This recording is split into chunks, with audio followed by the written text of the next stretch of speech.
ఓం శ్రీ గురుదేవాయ నమః.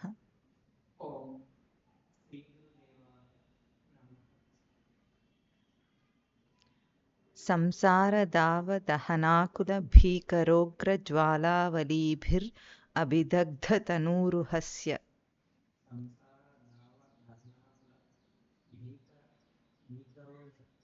భీకరోగ్ర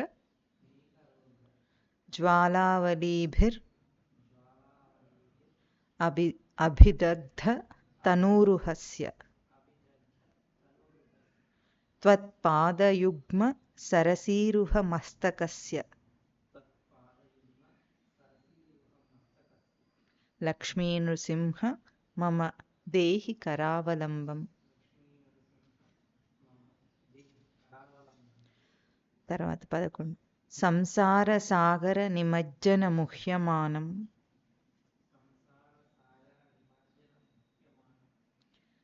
దీనం విలోకయ విభో కరుణానిధే మాం.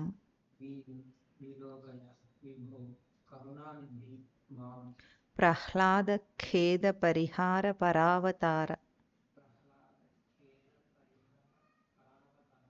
లక్ష్మీ నృసింహ మమ దేహి కరావలంబం.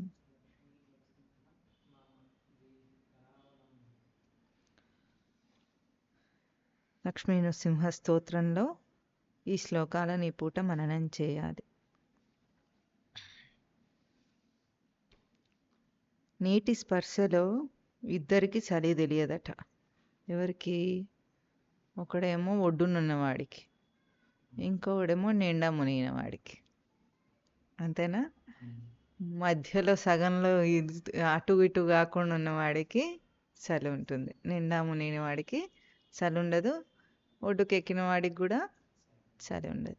అట్లాగే ఇక్కడ శంకరాచార్యులు చూపిస్తున్న ఆ సంసార తాపం ఎవరికి ఉంటుంది, ఎవరికి ఉండదు? ఇందాకటి ఉపమానంతో పోల్చి ఎవరికి ఉంటుంది, ఎవరికి ఉండదు?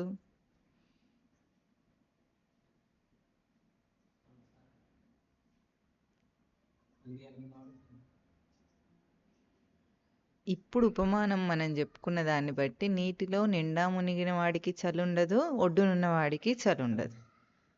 అట్లాగే పూర్తి అజ్ఞానికి పూర్తి జ్ఞానికి సంసార తాపం ఉండదు. మధ్యలో ఉంటాడే మునుగుతూ లేస్తూ వాడికి సంసార తాపం ఉంటుంది. ఆ తాపమే ఈ శ్లోకాలన్నీ. పూర్తి అజ్ఞానికి ఎందుకు ఉండదు సంసార తాపం?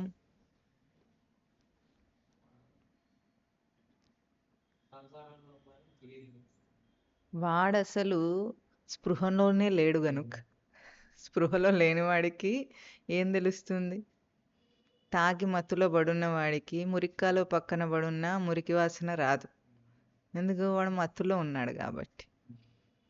అట్లాగే మురిక్కాలో నుండి బయటికి వెళ్ళిపోయి దూరంగా వెళ్ళిపోయిన వాడికి కూడా దాని వాసన ఉండదు. ఎట్లా? మురిక్కాలలో సంసారం చేస్తున్న వాడికి ఉంటుంది గోలంతా. అట్లాగే పూర్తి అజ్ఞాన స్థితిలో తన స్వరూపం యొక్క ఊహ మాత్రం కూడా తెలియని వాడికి తనకొక ఈ జీవరూపం బాధగా ఉందని కానీ అంతకంటే వేరొక రూపం తనకు ఉంటుందని కానీ ఊహ మాత్రం తెలియని వాడికి ఈ సంసార తాపం అంటే ఏదైతే ఈ శ్లోకాల్లో చూపిస్తున్నారో ఆ తాపం ఉండదు. అందుకే అటువంటి వాళ్లకు మనం చెప్పలేము. దానికి పరమస్వామి వారు ఏమనేవారు? సంసార దుఃఖము నశాలానికి అంటాలనేవారు. నశాలానికి అంటడం అంటే తెలుస్తుందా? ఎప్పుడైనా పొరమారినప్పుడు దగ్గుతుంటే నశాలానికి అంటుతుంది అంటే తలకెక్కుతుంది ఆ ఘాటు. అట్లాగూ అది సంసార తాపం నశాలానికి అంటితే గాని వాడు దుఃఖంలో ఉన్నాడని అవన్నీ బయటికి రావాలని స్పృహ వాడికి రాదట. ఇంకా జ్ఞాని సంగతి ఏముంది? అంత దాటేసినవాడు. ఎట్లా దాటాడు జ్ఞాని అంటే భౌతిక ప్రపంచాన్ని ఛూ మంత్రం అని మాయం చేయలే. చేశాడా? చేయలే. ఏమన్నాడు? సింపుల్గా లేదు పో అన్నాడు.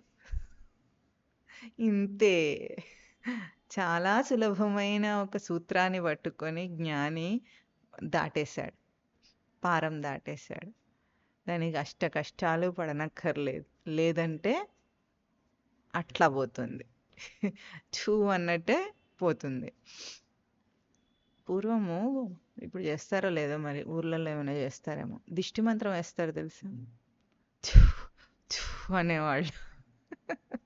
అంటే అదేదో పోతున్నట్టు వేపాకు, ఉప్పు ఏవేవో రకరకాలవి అవి ఏవైతే ఎనర్జీ ట్రాన్స్ఫర్ చేయగలుగుతావో అటువంటి సామాగ్రితో ఛూ ఛూ అనుకుంటూ దిష్టి తగిలిందనే వాళ్ళకి దిష్టి మంత్రం వేసేవాళ్ళు.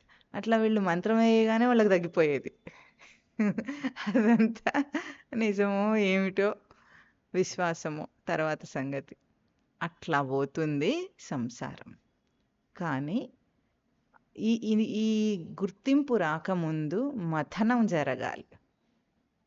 ఇంత ఛూ అని పోయి లేదు పో అంటే పోయి ఆ స్థితి రావాలంటే దాని వెనుక ఒక మథనం ఉంటుంది. ఎట్లాగైతే ఒక సీతాకోక చిలక తను రావటానికి ముందు ఒక కకూన్ ఉంటుంది. కకూన్ అంటే దానికే అది చుట్టుకొని ఉంటుంది. ఆ పురుగు ఆ అండంలోంచి వచ్చిన తర్వాత దానితో అదే చుట్టుకుంటుంది దారం లాంటిది అంత. దాంట్లోంచి బయటికి వచ్చి ఆ రెక్కలు విప్పినప్పుడు సీతాకోక చిలుక అందంగా బయటికి వచ్చి ఎగురుతుంది. అంతకుముందు ఒక మథనం జరుగుతుంది. అట్లాగే మనకు ఒక విత్తనం భూమిలో నాటితే చిగుర్చాలంటే లోపల ఇంక్యుబేషన్ పీరియడ్ అంటాం. ఇంక్యుబేషన్ పీరియడ్లో ఎంత ఒత్తిడి ఉంటుంది దాని మీద వికసించే ముందు. అంతదాకానేమో ఎండిపోయిన విత్తనం అది.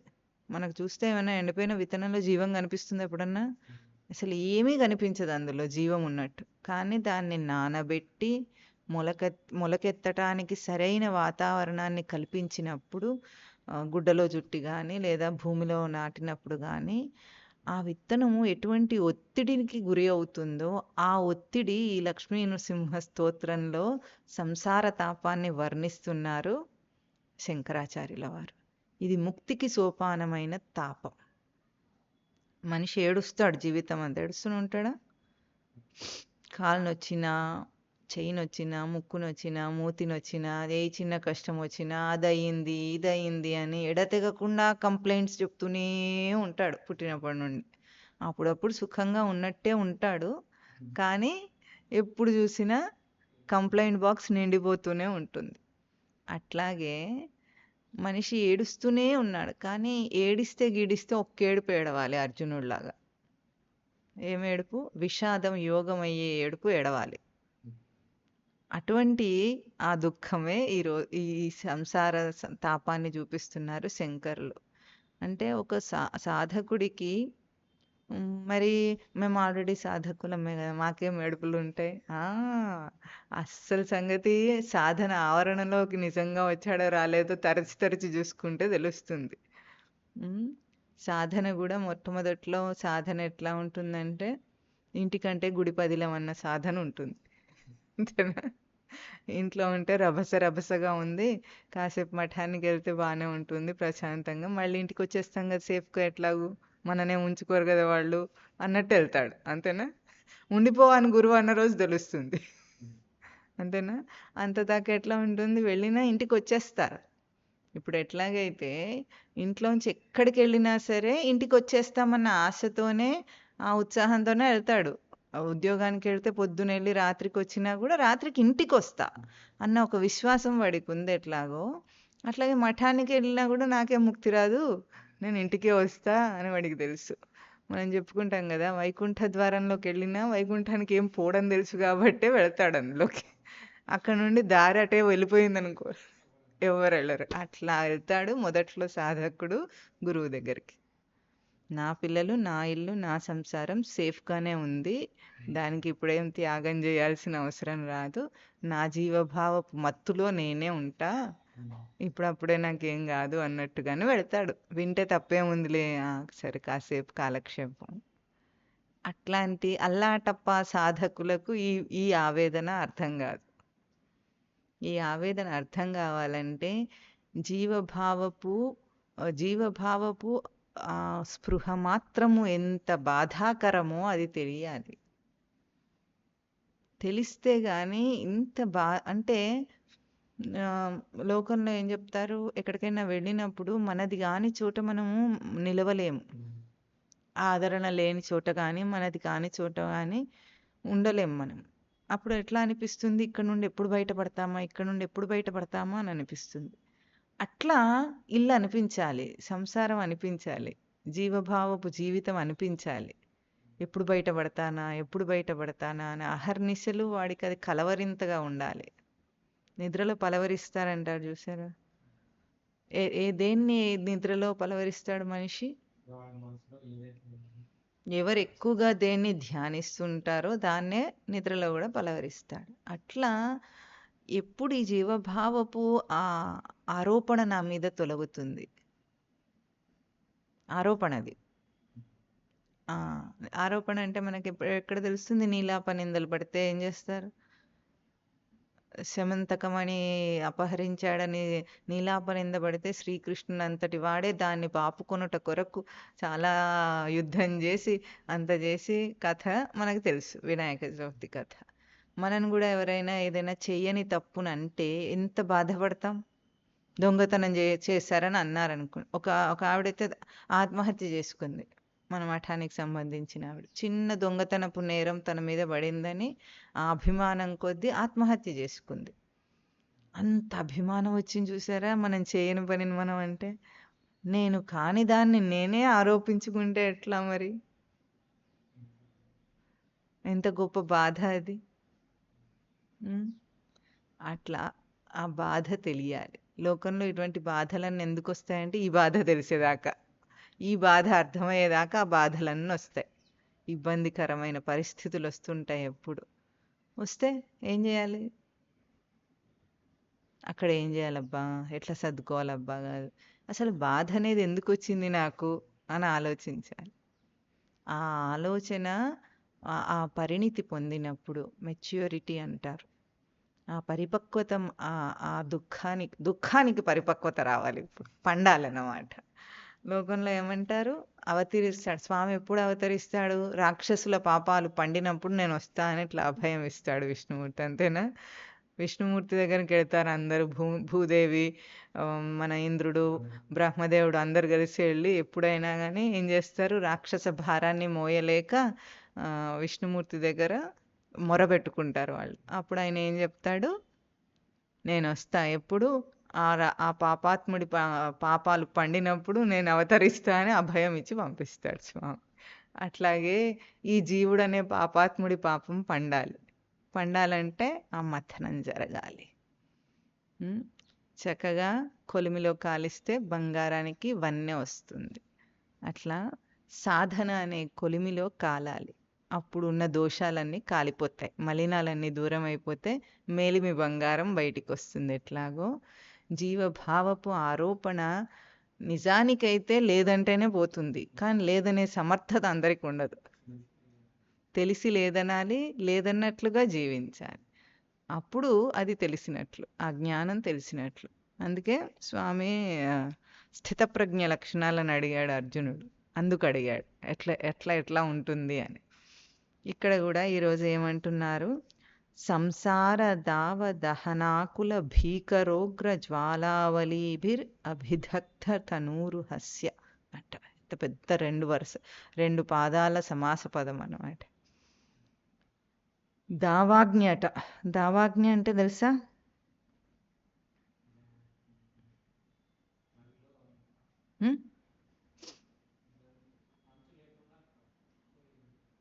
దావాగ్ని అంటే కారు చిచ్చు, అడవిలో అంటుకునే కారు చిచ్చు ఉండేది దావాగ్ని అంటారు.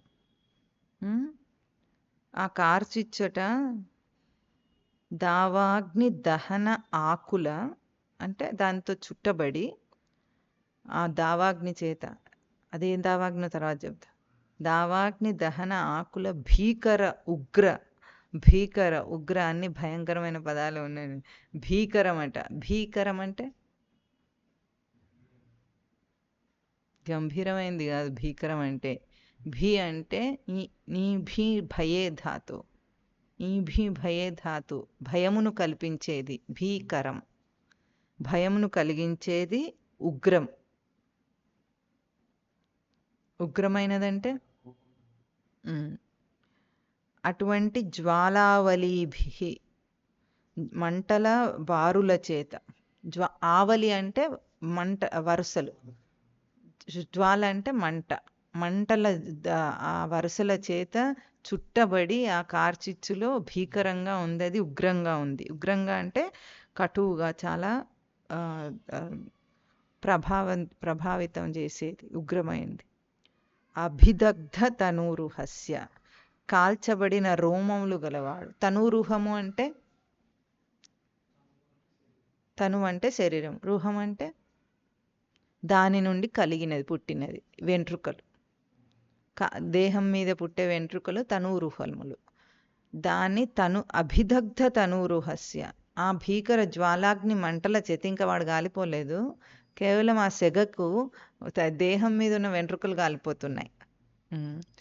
అట్లా ఉన్నవాడట అభిదగ్ధ. ఇది ఇంకా అసలు ఈ దావాగ్ని ఏమిటి? సంసార దావాగ్ని అంటారు. మొత్తం దావాగ్నికి విశేషణం ఏమిటి? సంసారం. అది సంసార దావాగ్ని. అది ఆ దావాగ్నిలో ఆ వెంట్రుకలు అంటుకున్న వాడట ఎట్లా ఉన్నాడు ఇప్పుడు? త్వత్పాదయుగ్మ సరసీరుహ మస్తకస్య. త్వత్పాదయుగ్మం, పాదయుగ్మం అంటే జంట, పాదముల జంట, అందుంచబడిన శిరస్సు గలవాడు. సరసీరుహ మస్తకస్య, తలని పాదాల పైన పెట్టాడట. అటువంటి వాడికి హే లక్ష్మీ నృసింహ మమ కరావలంబం దేహి అని వర్ణిస్తున్నారు తన స్థితిని.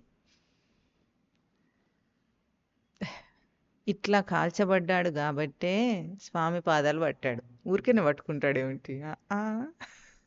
అన్నీ బాగుంటే ఎందుకు గుర్తొస్తాడు స్వామి? అంతా తానే, ఈ బాగోగులన్నిటికీ తానే కారణం అన్నట్టు విర్రవీగుతాడు మనిషి. అందుకే అప్పుడప్పుడు జర్కిస్తుంటాడు స్వామి. జరికిస్తే స్పృహ వస్తుంటుంది అన్నమాట. లేకపోతే ఆ మత్తు మత్సరాల మత్తది. కామ క్రోధ మోహ మద మత్సరాల వల్ల కలిగిన మత్తులో మనిషికి స్వామి ఏం గుర్తొస్తాడు? అందుకే సంసారం ఎందుకు ఇట్లా ఉంటుంది అంటే, వాత పెట్టి మందు రాసి, వాత పెట్టి మందు రాసి, వాత పెట్టి గాయం ఎట్లా ఉంటుందంటే నిత్యవర్తమాన స్థితిలో ఉంటుంది. అది ఎండిపోతూ ఉన్నట్టే ఉంటుంది. దాని మీద మనకు ఒకసారి దెబ్బ తగులుతుంది కదా, దెబ్బ తగిలితే అది మానుతూ ఉంటుంది. ఠకీమని ఇంకోటేదో గుద్దుకుంటాం, అదే గాయం వ్రణమవుతుంది. మళ్ళీ ఏం చేస్తుంది? నెమ్మదిగా దాన్ని కాపాడి నెమ్మదిగా మనం ఏం చేస్తాము? ఏ మందో మాకో ఆయింట్మెంటో రాసుకొని దాన్ని మానేటట్టు చేస్తాం. మళ్ళీ ఏమవుతుంది? ఎవడో వస్తాడు, దాన్నే దొక్కుతాడు, కరెక్ట్గా సరిగ్గా అక్కడే నొక్కుతాడు, గుద్దుతాడు, తగులుతాడు. మళ్ళీ మాన్పు వచ్చింది, మళ్ళీ పోతుంది. అది ఎప్పుడు నిత్యవర్తమాన వ్రణంగా ఉంటూనే ఉండి కొన్నాళ్ళకి అలవాటైపోతుంది. అట్లా ఉంటుంది సంసారం. దెబ్బలు తగులుతూనే ఉంటాయి. లేస్తూ పడుతూ ముక్కు చీదుకుంటూ కష్టపడి కళ్ళు తుడుచుకుంటూ, ఒకరి కళ్ళు ఒకరు తుడుచుకుంటూ, ఒక అజ్ఞాని ఇంకో అజ్ఞానికి కళ్ళు తుడుచుకుంటూ ఇదే పని చేసుకుంటూ ఉంటే అది ఎప్పుడు అట్లా బాగా ఉనికి తోస్తున్నట్టు ఉంటుంది వాళ్ళకి. ఇది సంసారం. అటువంటి దావాగ్నిలో దహనాకుల. దావాగ్ని అంటే కార్చిచ్చు ఎట్లా వస్తుంది?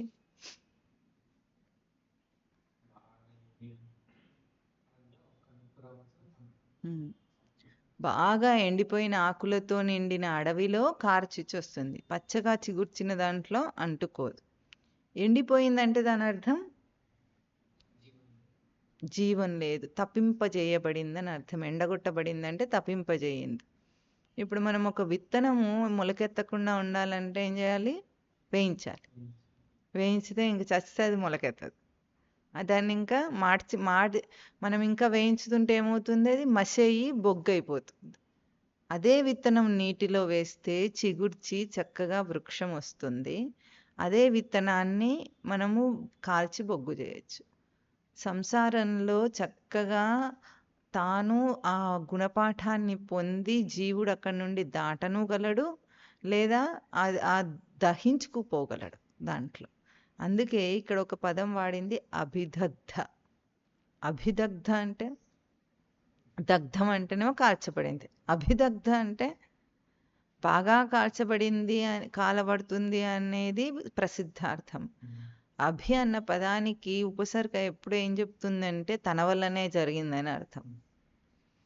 ఇప్పుడు ఈ కార్చి చివరి వల్ల వచ్చిందంటే తన స్మృతిని ఎండగొట్టుకొని కొంచెం ఊహమాత్రంగా కూడా స్వరూపపు అవగాహన లేకుండా ఎండిపోయి ఉన్నాడు వాడు.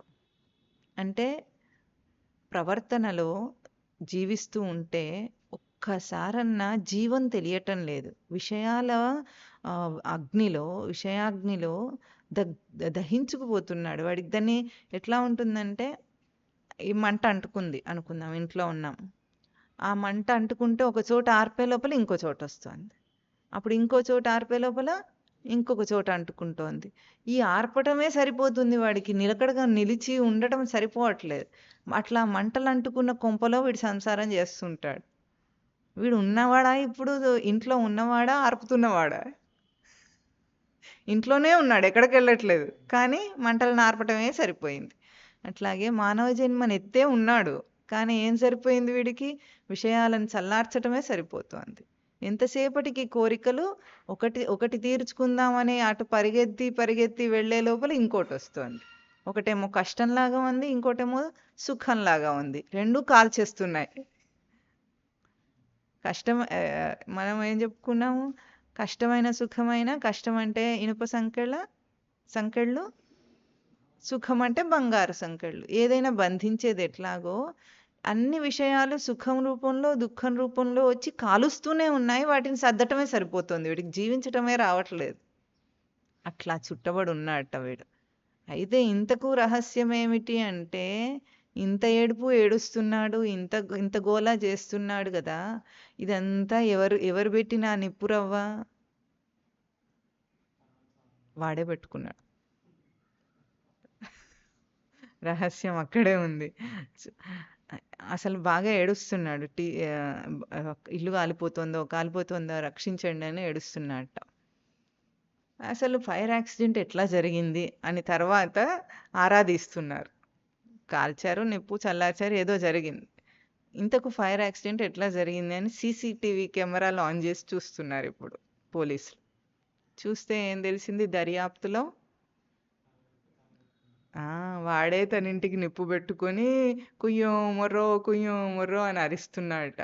ఇప్పుడు ఆ పోలీసులు వచ్చి కల్ప్రిట్ ఎవరంటే నువ్వే, ఎవడో నా ఇంటికి నిప్పు పెట్టాడని ఏడుస్తున్నావు, నువ్వే కదా అయ్యో పెట్టుకుంది అంటే, వాడు అయ్యో నేనా అంటాడు అమాయకంగా. అప్పుడు సీసీటీవీ కెమెరా చూపించాలి వాడికి. అట్లాగే జన్మనెత్తి ఎందుకురా ఈ జీవభావం తెచ్చుకొని, ఎవడరా నిన్ను పుట్టమన్నది? ఎవడన్నాడు? పుట్టాలనుకున్నాడు, పుట్టాడు, అంతే. అనుకున్నంత మాత్రాన అవుతాయా? నాకేం తెలుసు అట్లా అవుతాయా అంటే, మరి అవుతాయి. అందుకే ఒక కథ చెప్తారు రామకృష్ణ పరమహంస. ఒక వ్యక్తి బాగా ఎడారిలో ప్రయాణం చేస్తున్నట్ట. ఎడారిలో ఎట్లా ఉంటుంది? ప్రయాణం చేస్తుంటే ఎండకి ఎండిపోతూ ఉంటాడు కదా. అలాంటి సమయంలో ఆ ఎండ తాపానికి ఓర్చుకోలేక, దేవుడా కాసేపు విశ్రాంతి తీసుకుంటే బాగుండు అనిపించింది అతనికి. అప్పుడు అతను ఏమనుకున్నాడు? ఒక మంచి చెట్టు ఉంటే ఎంత బాగుండు, దాని కింద సేద తీరేవాడిని అనుకున్నాడట. గబుక్కున దగ్గరలోనే ఒక చెట్టు కనిపించింది, మర్రి చెట్టు, మంచిది, పెద్దది. అది చూడగానే అనుకున్నాడు, వెళ్ళిపోయి చూసి పడుకున్నాడు. పడుకునే ముందే అనుకున్నట్ట, నేల చాలా గట్టిగా ఉంది, కాస్త మెత్తగా ఏదైనా పరుపు ఉంటే ఇంకా బాగా నిద్రపడుతుంది అనుకున్నట్ట. అనుకున్నాడో లేదో పరుపు వచ్చేసిందట. ఎట్లా వచ్చింది, ఎందుకు వచ్చిందని ఆలోచించలేదు వీడు. అడిగాడు, వచ్చింది, పడుకున్నాడు. నిద్ర వచ్చింది, పడుకున్నాడు. పడుకొని హాయిగా నిద్ర పట్టింది, లేచాడు, విశ్రాంతి అయిపోయింది. లేచిన తర్వాత లేవగానే మరి ఇప్పుడు ఇంకేముంటుంది? ఆకలి ఉంటుంది. అప్పుడు అనుకున్నాడట, ఇక్కడ ఏమైనా తినడానికి దొరికితే బాగుండేది అని. తలుచుకున్న వెంటనే పంచభక్ష పరమాన్నాలతో విందు భోజనం వచ్చేసిందట. అది గూడా మళ్ళీ ఎట్లా వచ్చింది నేనేం ఆలోచించలేదు. ఇంతసేపు ఏం ఆలోచించలేదు. అంతా బానే ఉంది. తిన్నాడు. తినేసిన తర్వాత చల్లగా ఐస్ క్రీమ్ గూడా తింటే బావుండనిపిస్తుంది గదా! డెజర్ట్ గావాలి గదా! తిన్న తర్వాత. ఆ డెజర్ట్ గూడా వస్తే బావుంటుందనుకున్నా. వచ్చేసింది. తిన్నాడట ఐస్ క్రీమ్. అంతా అయిపోయిన తర్వాత ఇప్పుడు అన్ని కోరికలు తీరిపోయినాయి గదా! ఇప్పుడు స్పృహొచ్చింది. ఇవన్నీ ఎట్లా వచ్చినాయబ్బా! అనుకున్నాడు. అనుకోని ఏదైనా బ్రహ్మరాక్షసి ఉందో ఏమో ఇక్కడ అదొచ్చి నన్ను తినేస్తే ఎట్లా అనుకున్నాడట. అనుకున్నంత మాత్రం చేత బ్రహ్మరాక్షసి వచ్చింది వాడిని తినేసింది. ఇది కథ. ఎట్లా అయినాయి ఇవన్నీ? ఆ! జీవుడెట్లా అయ్యాడు? అనుకున్నంత మాత్రాననే ఇవన్నీ ఎట్లా వచ్చాయో, ఎట్లా పోయాయో, అట్లాగే అనుకున్నంత మాత్రాననే కదరా నువ్వు జీవుడయ్యావు. నీ కొంపకు నిప్పు పెట్టుకుంది నువ్వే నాయనా. నీ సంకల్ప బలమే గదా అంతా చేసింది. ఇంకేం చేయలేదు అనేది ఎప్పుడు తెలుసుకుంటాడో, ఇప్పుడు ఇంకేమి హాయే గదా! ఇంతసేపయితే ఎట్లా అయ్యిందో ఎవరో చేశారనుకోని వాడిని పట్టుకోవాలి, వీడి కాళ్ళు గడ్డాలు పట్టుకోవాలనుకున్నాడు. ఇప్పుడు రహస్యం తెలిసిపోయింది గదా! ఇంకేం? ఏం అక్కర్లేదు. నిశ్చింతగా లక్ష్మీ నృసింహ మమ దేహి కరావలంబం అంటాడు. ఎక్కడుంటాడు ఆ లక్ష్మీ నృసింహుడు? తనలోనే ఉంటాడని అర్థమైపోయిందనుకోండి. ఇంకసలు ఏం చింతనే లేదు. ఎక్కడికి పోక్కర్లేదు. తిరుపతి దాకా పోక్కర్లేదు. బద్రీనారాయణం పోక్కర్లేదు. ఎక్కడికి అక్కర్లేదు కాబట్టి చక్కగా ఉన్న చోటనే లక్ష్మీ నృసింహ దర్శనం చేసి వాడు ఆ జీవుడు బయటపడతాడు. అంతవరకు ఎట్లా ఉంటుందట? ఆ వెంట్రుకలన్నీ కాలిపోతున్నాయట. వాడు పెట్టుకున్న నిప్పు చేతనే. వెంట్రుకలు కాలిపోతూ ఉంటే చెప్పండి. కాలిపోయినప్పుడు సెగ తగిలినప్పుడు మనకు ఎట్లా ఉంటుంది? మొత్తం కాలినప్పుడు ఎట్లా ఉంటుంది? ఎప్పుడైనా వంట చేస్తుంటే కాలిందా చెయ్యి? కాలుతుంది. ఎట్లా కాలుతుంది?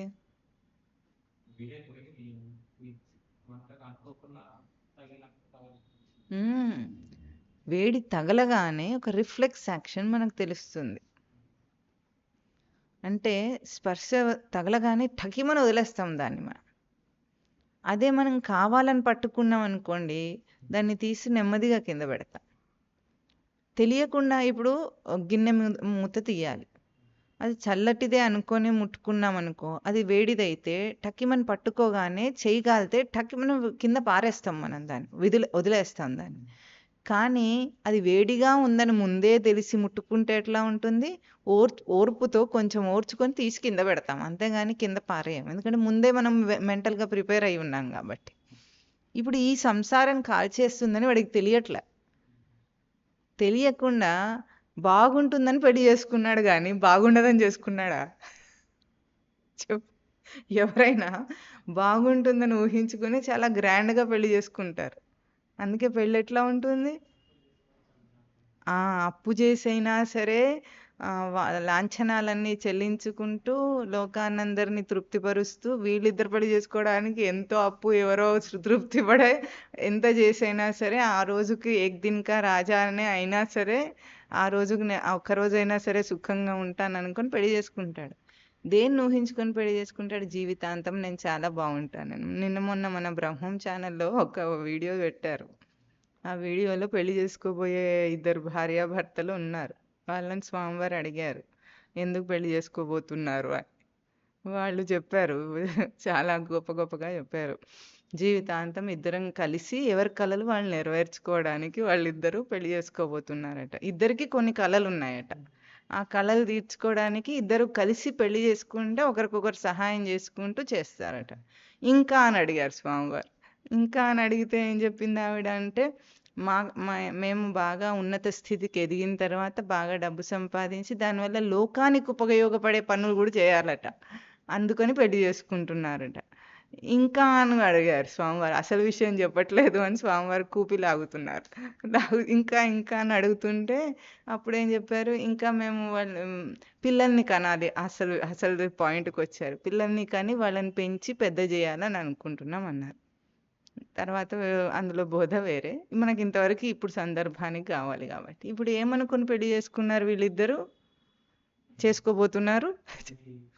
వాళ్ళ కలలు సాకారం చేసుకోవడానికి అడ్వర్టైజ్‌మెంట్‌లో చెప్పినట్టు కలలు సాకారం అవుతాయనుకొని చేసుకుంటున్నారు గానీ, కలలు కల్లగా మిగిలిపోతాయని తెలిసి చేసుకుంటారా? కానీ ఈ కలలు సాకారం చేసుకోవటం అనే విషయం మీద మనకు కలలు కళ్ళలవుతాయి అంటే అబద్ధాలు అవుతాయని తెలియటానికి మనం కూడా సేమ్ గోతిలో అందరూ దూకిన గోతిలోనే దూకాల్సిన అవసరం ఏమి ఉండదు. కొంచెం తెలివైన వాడైతే ఈ దారి ఎటెళ్తుంది బాబు అని అడుగుతాడు, తప్పుసుకుని వెళ్ళిపోకుండా. ఆ దారి ఎటెళ్తుంది అంటే ఏదో ఒక డెస్టినీ చెప్తారు ఎవరైనా. అట్లా ఎవరైనా పెళ్లి చేసుకున్న వాళ్ళని శాంపుల్కి తీసుకొని బాబు ఈ దారి ఎటెళ్ళింది అని అడిగితే ఒక్కడు మినహాయింపు లేకుండా అందరూ దుఃఖ చరిత్రని చెప్పేస్తారు, అంతేనా? కానీ మనం ఊరుకుంటాం ఏమిటి? అట్లా అడిగితే నిజం బయటపడిపోతే పెళ్లి కాకుండా ఉండిపోతాడేమో అని అడగకుండా నటించి తెలిసి కూడా తెలియనట్టుగా నటించుకుంటూ దూరుతాడు. ఏమని దూరుతాడు? తగుదునమ్మా అని దూరుతాడు. అట్లాగే పుట్టాడు జీవుడు కూడా, తగుదునమ్మా అని. తన స్థానంలో తాను ఆనందంగా ఉండకుండా సంకల్పాలు చేస్తాడు. సంకల్పం చేస్తే ఏమవుతుంది? సిద్ధిస్తుంది. అది సంకల్పం అంటే సిద్ధిస్తుంది, నువ్వు ఏమన్నా చెయ్యి. సంకల్పం సిద్ధించకుండా ఉండదు. సిద్ధించింది. సిద్ధిస్తే నువ్వు ఒక దేహధారివి అయ్యావు. అయితే బాగానే ఉండేది. తెలిసి ఆడుకుంటే బాగుంటుంది ఆట. ఎప్పుడైనా తెలియకుండా ఆడితే ఓడిపోయినప్పుడు ఏడవాలి, గెలిచినప్పుడు గర్వపడాలి. ఈ ఆటలో అటు ఇటు దూకుతూనే ఉన్నాడు ఉయ్యాల ఊగినట్టు. ఉయ్యాల కూడా అసలు ఎట్లా ఉంటుందంటే కావాలని ఎక్కుతాడు. ఈ ఎగ్జిబిషన్లు వాటిల్లో ఉంటుంది కదా, జైంట్ వీల్ ఉంటుంది, ఇంకా చాలా రకాలుగా ఉంటాయి, వాటి పేర్లు గుర్తులేవు కానీ రకరకాలుగా తిప్పుతుంటుంది అది. అది ఎట్లా ఉంటుంది?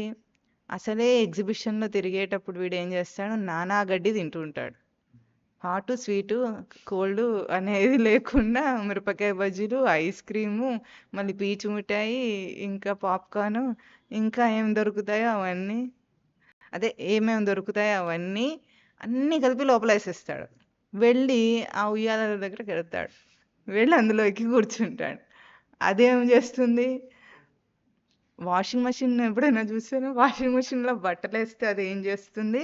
ఇటు తిప్పుతుంది, కాసేపు డ్రుర్రని అంటుంది, ఇటు తిప్పుతుంది, అటు తిప్పి ఇటు తిప్పి దాన్ని అతలాకుతలం చేస్తూ ఉంటుంది. టర్బో డ్రైవ్ లాగా ఉంటుంది, దానికి కింద ఒక చక్రం ఉంటుంది. అది నీళ్ళని ఎట్లా తిప్పుతుంది? ఆ లోపల ఉన్న బట్టలు అతలాకుతలం అవుతూ ఉంటాయి అన్నమాట. ఒక ప్యాటర్న్లో అతలాకుతలం చేస్తుంది. అట్లా అందులో ఎక్కిన తర్వాత వీడి కడుపులో తిన్న అన్ని పదార్థాలు అట్లా అతలాకుతలం అయ్యి వీడు వాంతి చేసుకుంటే పైన వాంతి చేసుకుంటే కింద ఉన్న వాడి మీద పడుతుంది. ఎప్పుడు కూడా తప్పించుకోలేడు. ఇవన్నీ ఎట్లా వచ్చినాయి ఈ కష్టాలు మనకంటే? టికెట్ తీసుకున్నాం కదా, మనమే టికెట్ తీసుకొని ఎక్కాము. అందులో కూర్చున్నవాడు అరుస్తుంటే వినిపించింది. ఆ అరుపు మనమేమనుకున్నామంటే చాలా ఆనందించి అరుస్తున్నాడు వాడు అనుకున్నాం. అది ఆర్తనాదం అని మనకు అర్థం కాదా. వాడు ఆనందించి అరుస్తున్నాడు. కొన్నిసార్లు అర్థమైనా సరే మళ్ళీ వాడిని చూసి కూడా ఇంకోవాడు ఎక్కుతూనే ఉంటాడు. అట్లా ఉంటుంది అంతే సంసారం. అట్లా ఈ సంసారంలో కాలి బూడిదవుతున్నాడట ఇంతకు మొత్తానికి వాడే పెట్టుకున్న నిపురవ్వ చేత. ఇప్పుడు ఏమీ తెలియని వెర్రిపప్పలాగా ఇప్పుడు త్వత్పాదయుగ్మ సరసీరుహ మస్తకస్య అంటున్నాడు. ఇప్పుడు నశాలానికి అంటింది, ఇక దిగొచ్చాడు. దిగి ఏం చేస్తాడు? నేను ఎరక్కపోయి నిప్పు పెట్టుకున్నా, అయినా నాకు నిప్పు పెట్టుకోవడం చేతనైంది కానీ ఆర్పుకోవడం మాత్రం చేతనవ్వట్ల. అప్పుడు గుర్తొస్తాడు పరమాత్మ. ఇంకేం చేస్తాడు? దిగొచ్చి అప్పుడు ఏమంటాడు? మమ కరావలంబం దేహి అనాలి. పెట్టుకున్నాడు నిప్పు, కానీ ఇంకేం చేస్తాడు? అయిపోయింది, పెట్టేసుకున్నాడు. ఇప్పుడైనా కనీసము ఆ కాలిపోతున్న ఆ బాధను అనుభవంలో చూడాలి. ఇవన్నీ మనం హాస్యంగా చెప్పుకుంటున్నాం కానీ దేహం అంటేనే దేహాత్మ భావం. అసలు దేహంలో తప్పు లేదు, దేహం చాలా గొప్పది, దేహంలోకి రావాలి, ముక్తుడు అవ్వాలి, సరే. కానీ దేహం చాలా గొప్పది, కానీ దేహాత్మ భావం అంత పాపం. లోకంలో అన్నిటికంటే పెద్ద పాపం ఏది? దేహాత్మ భావం కోటి గోవులను వధ చేసినంత గొప్ప పాపం అని చెప్తుంది శాస్త్రం. దేహాత్మ భావం, దేహంగా. ఎందుకు? దేహాత్మ భావమే తనను దహించేది. దేహమునందు ఆత్మభావన చేస్తున్నాడు. లోకంలో ఏదైనా సరే మనము నాది అన్నది వస్తువును వాడుకునేటప్పుడు దాని మీద మమకారం పెంచుకుంటాం. కానీ ఎంతవరకు ఉంటుంది మన మమకారం అంటే, ఒక పండు కొనుక్కొచ్చుకున్నాం, తోలు మీద మమకారం ఎంతసేపు? తినే రోజు దాకా దాన్ని అట్లా ఉంచుతాం. అరటిపండు తెచ్చుకున్నాము, పండేదాకా తోలును ఉంచుతాం. తినేటప్పుడు ఏం చేస్తాం? తోలు మీద మనకు మమకారం ఉందా? లేదు. కానీ ఇన్ని రోజులు ఆ తోలుని జాగ్రత్తగా, తోలుపోయిన పండును ఉంచుకోం మనం. ముచ్చిక విరక్కుండా అరటి పండును రక్షించుకున్నాం. ముచ్చిక మీద ప్రేమనే ఏమిటి? పండు తినటానికి మాత్రమే తోలుని మనం రక్షించాం, దాన్ని మెయింటైన్ చేసాం, భద్రంగా పెట్టుకున్నాం. తోలుని ఎందుకు? లోపల పండు కోసం. అట్లాగే ఈ దేహాన్ని పోషించు, దేహాన్ని వాడుకో, కానీ దేనికోసం? దేహాన్ని వాడుకొని ఏ స్మృతిని తెలుసుకోవాలో ఆ స్మృతిని అందుకోవటం కోసం దేహాన్ని వాడుకుంటున్నాను. కానీ దేహాత్మ భావన దాన్ని రిప్లేస్ చేసిందంటే అది తెలియకుండానే అవుతుంది. మనం అనుకుంటాం, కానీ తెలియకుండానే దేహాన్ని వాడుకుంటున్నాను అనుకుంటూనే దేహాత్మ భావంలో కూరుకుపోతాడు. దానికి చిన్న కష్టం వచ్చినా ఓర్చుకోలేడు. మనకు చిన్న కష్టం అంటే ఎట్లా ఉంటుంది? అదేదో పద్యం ఉందే, చెప్పులోని రాయి చెవిలోని జూరీగా, కంటిలోని నలుసు ఇంటిలోని పోరు, ఇంతింతగాదయా అని ఉందా? అంటే ఆ పద్యంలో చెప్పులో రాయి ఉంటే అంత బాధాకరంగా ఉంటుందా అని అనిపిస్తుంది పద్యం చదివేటప్పుడు. ఒకసారి అది నడిచి చూస్తే తెలుస్తుంది. కంటిలోని నలుసు, ఒక చిన్న నలుసు పడితేనే కంటిలో మనకు అది తోచుకొనివ్వకుండా చేస్తుంది. ఏం తోచుకొనివ్వదు? తాను స్థిరంగా ఉండలేడు. తన స్థిరత్వాన్ని భంగం చేసింది చిన్న నలుసు. అది కనిపించదు కూడా ఒక్కోసారి. కంటిలో నలుసు పడితే ఏం చేస్తాం మనము? గ్లాస్లో నీళ్లు తీసుకొని దాన్ని ఆ కంటిని నీళ్ళల్లో పెట్టి కాసేపు కన్నాడిస్తే ఆ నలుసు పోతుంది. మనకు కనిపించదు కూడా ఆ నలుసు. ఆ చిన్న నలుసే మననేం చేసింది? స్థిరంగా ఉండనివ్వకుండా చేసింది. పెద్ద పెద్ద కష్టాలు రావాలా దేహాత్మభావం బయటపడాలంటే? చెవులోని జూరిగా చిన్న చెవిపోటు వచ్చినా, ఆ పంటి నొప్పి వచ్చినా కెలుకుతూనే ఉంటాడు ఇంకా దాన్ని. ఎట్లా ఉంటుంది? రామనామం చెప్పుకుంటూ ఉందామని అనుకుంటాడు, కూర్చుంటాడు. పన్నులో ఇందాకే ఏదో మొక్కజొన్న కండ తినొచ్చుంటాడు, చెరుకో మొక్కజొన్న కండలో ఏదో తినుంటాడు. ఆ చిన్నదేదో నలక పంటిలో ఇరుక్కుంది. రామనామం చెప్తూ చెప్తూ నాలుక ఏం చేస్తూ ఉంటుంది? మధ్యలో పంట మధ్యలోకి వెళ్తుంది. అది ఉంటే నిన్నేమన్నది? అనాత్మం అనాత్మం అనాత్మం అంటాడు. అనాత్మం అయితే చిత్తాన్ని రాముని మీద పెట్టు, అప్పుడు తెలుస్తుంది ఏమన్నా అంటుందా అన్నదా.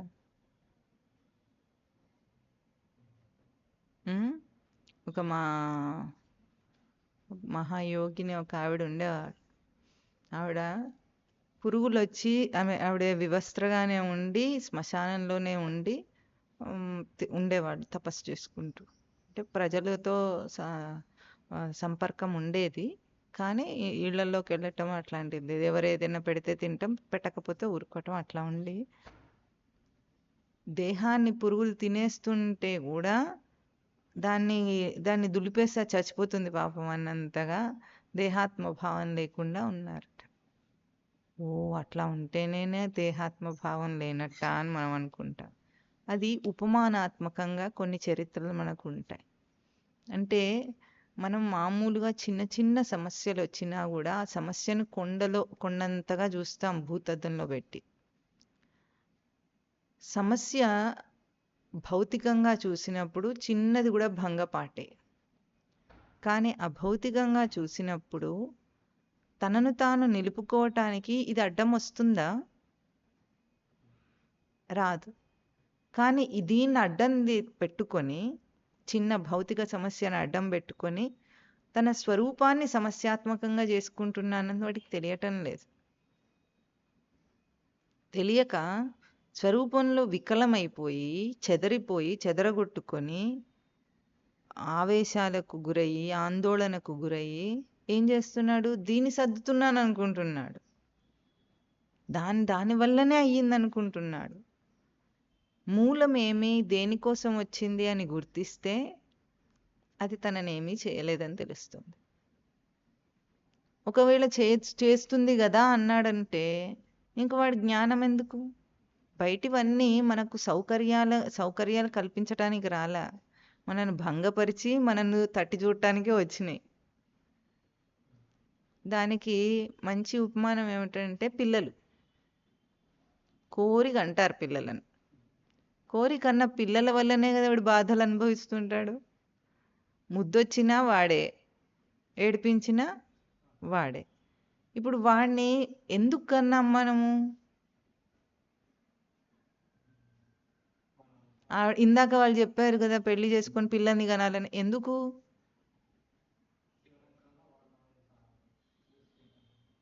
ఓహో, చివరి దశలో వాడు చూసుకుంటాడని. అదేదో నిన్ను నువ్వు చూసుకుంటే అయిపోతుంది కదా. వాడిని కానీ వాడిని పోషించి వాడిని వాడు చూస్తాడో చూడరో గ్యారంటీ కూడా ఉండదు అప్పుడు. ఎందుకంటే జీవుడు కల్పించుకుంటాడు. ఎందుకు ఈ సంఘటనలన్నిటినీ, అందరినీ అంటే గుణపాఠాన్ని తనకు తానే శాసించుకుంటాడు. జీవుడు వచ్చింది బయటపడటానికని వాడికి తెలుసు. ఈ భ్రాంతిలో బ్రతుకుతున్న వాడికి తెలియదు కానీ జీవుడు ఉద్యమం జీవుడు లోపల చేసుకుంటూనే ఉంటాడు. ఈ భ్రాంతి పురుషుడితో వాడికి సంబంధం లేదు. జీవభావంతో బయటపడాలంటే సంసారంలో కష్టాలను కల్పించుకోవాలని వాడికి తెలుసు. కాబట్టే వీడే తగుదునమ్మా అని దూరి అన్నిటినీ కల్పించుకుంటాడు.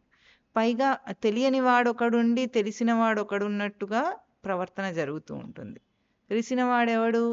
ఏ జీవుడైతే దేహాన్ని తెచ్చుకున్నాడో, కష్టపడి తపస్సు ద్వారా మానవ జన్మను తెచ్చుకున్నాడో వాడికి తెలుసు బయటపడాలని. కానీ సమ్మోహమును పొందిన వాడు ఎవరైతే ఉన్నాడో ఆ సమ్మోహమును పొందిన వాడికి అర్థం కాదు. వాడు ఉద్యమాన్ని నడిపిస్తుంటాడు.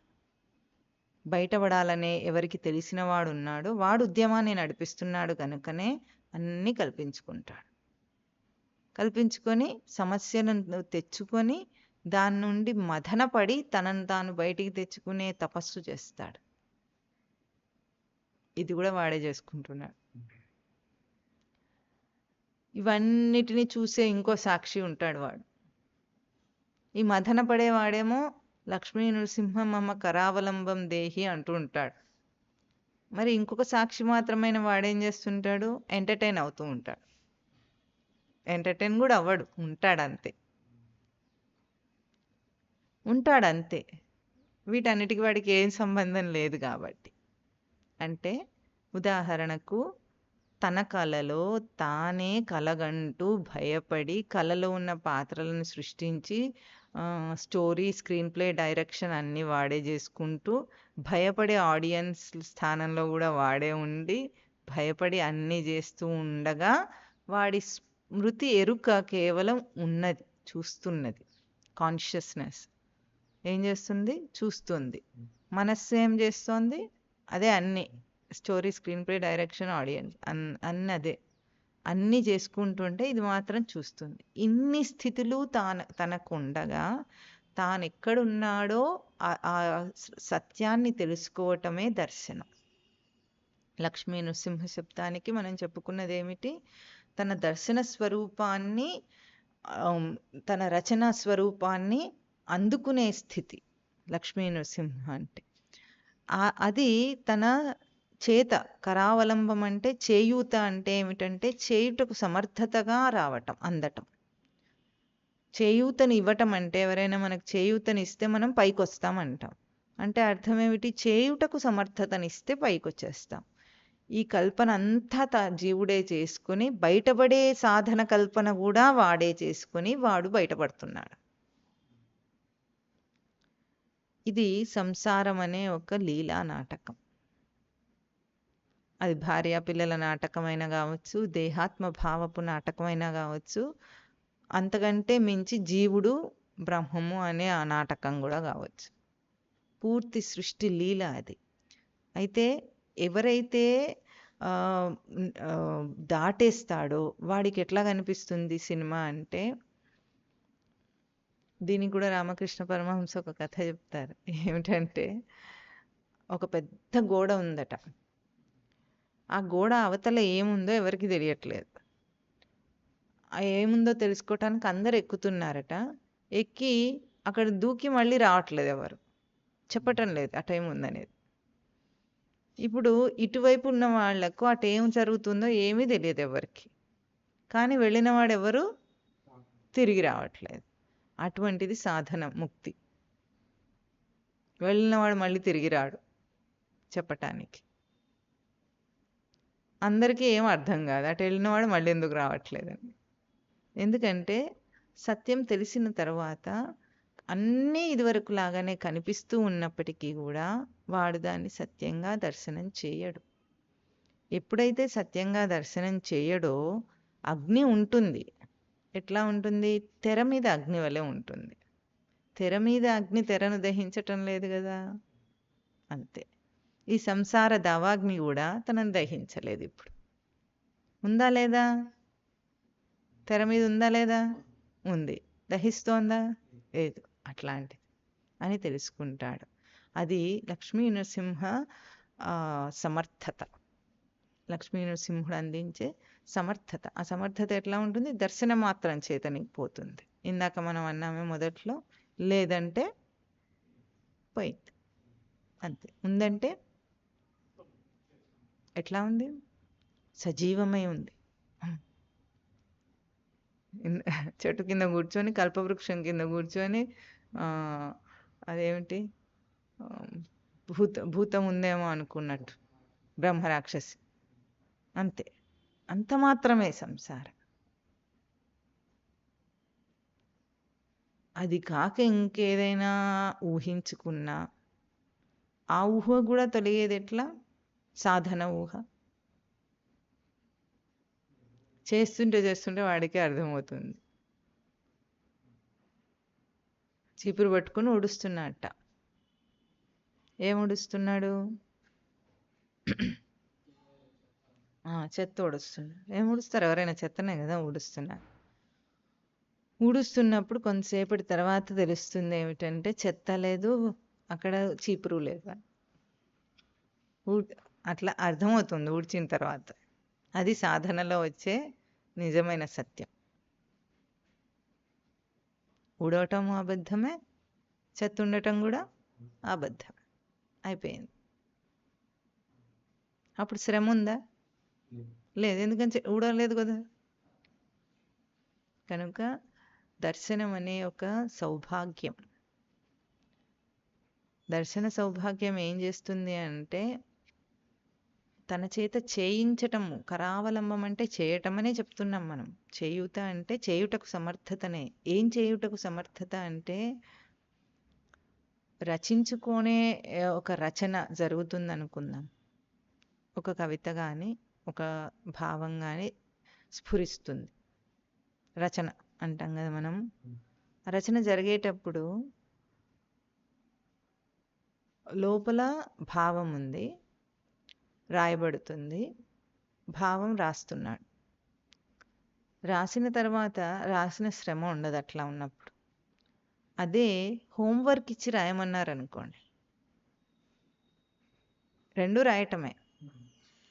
హోంవర్క్ 50 సార్లు రాయమనో ఎన్నోసార్లు రాయమని చెప్తారు కదా పిల్లలకు. అట్లా రాస్తున్నప్పుడు ఎట్లా ఉంటుంది? భారంగా రాసే శ్రమ తెలుస్తుంది. ఇందాక రాసింది రచన కూడా రాయటమే, కానీ అక్కడ శ్రమ లేదు. ఎందుకు లేదు?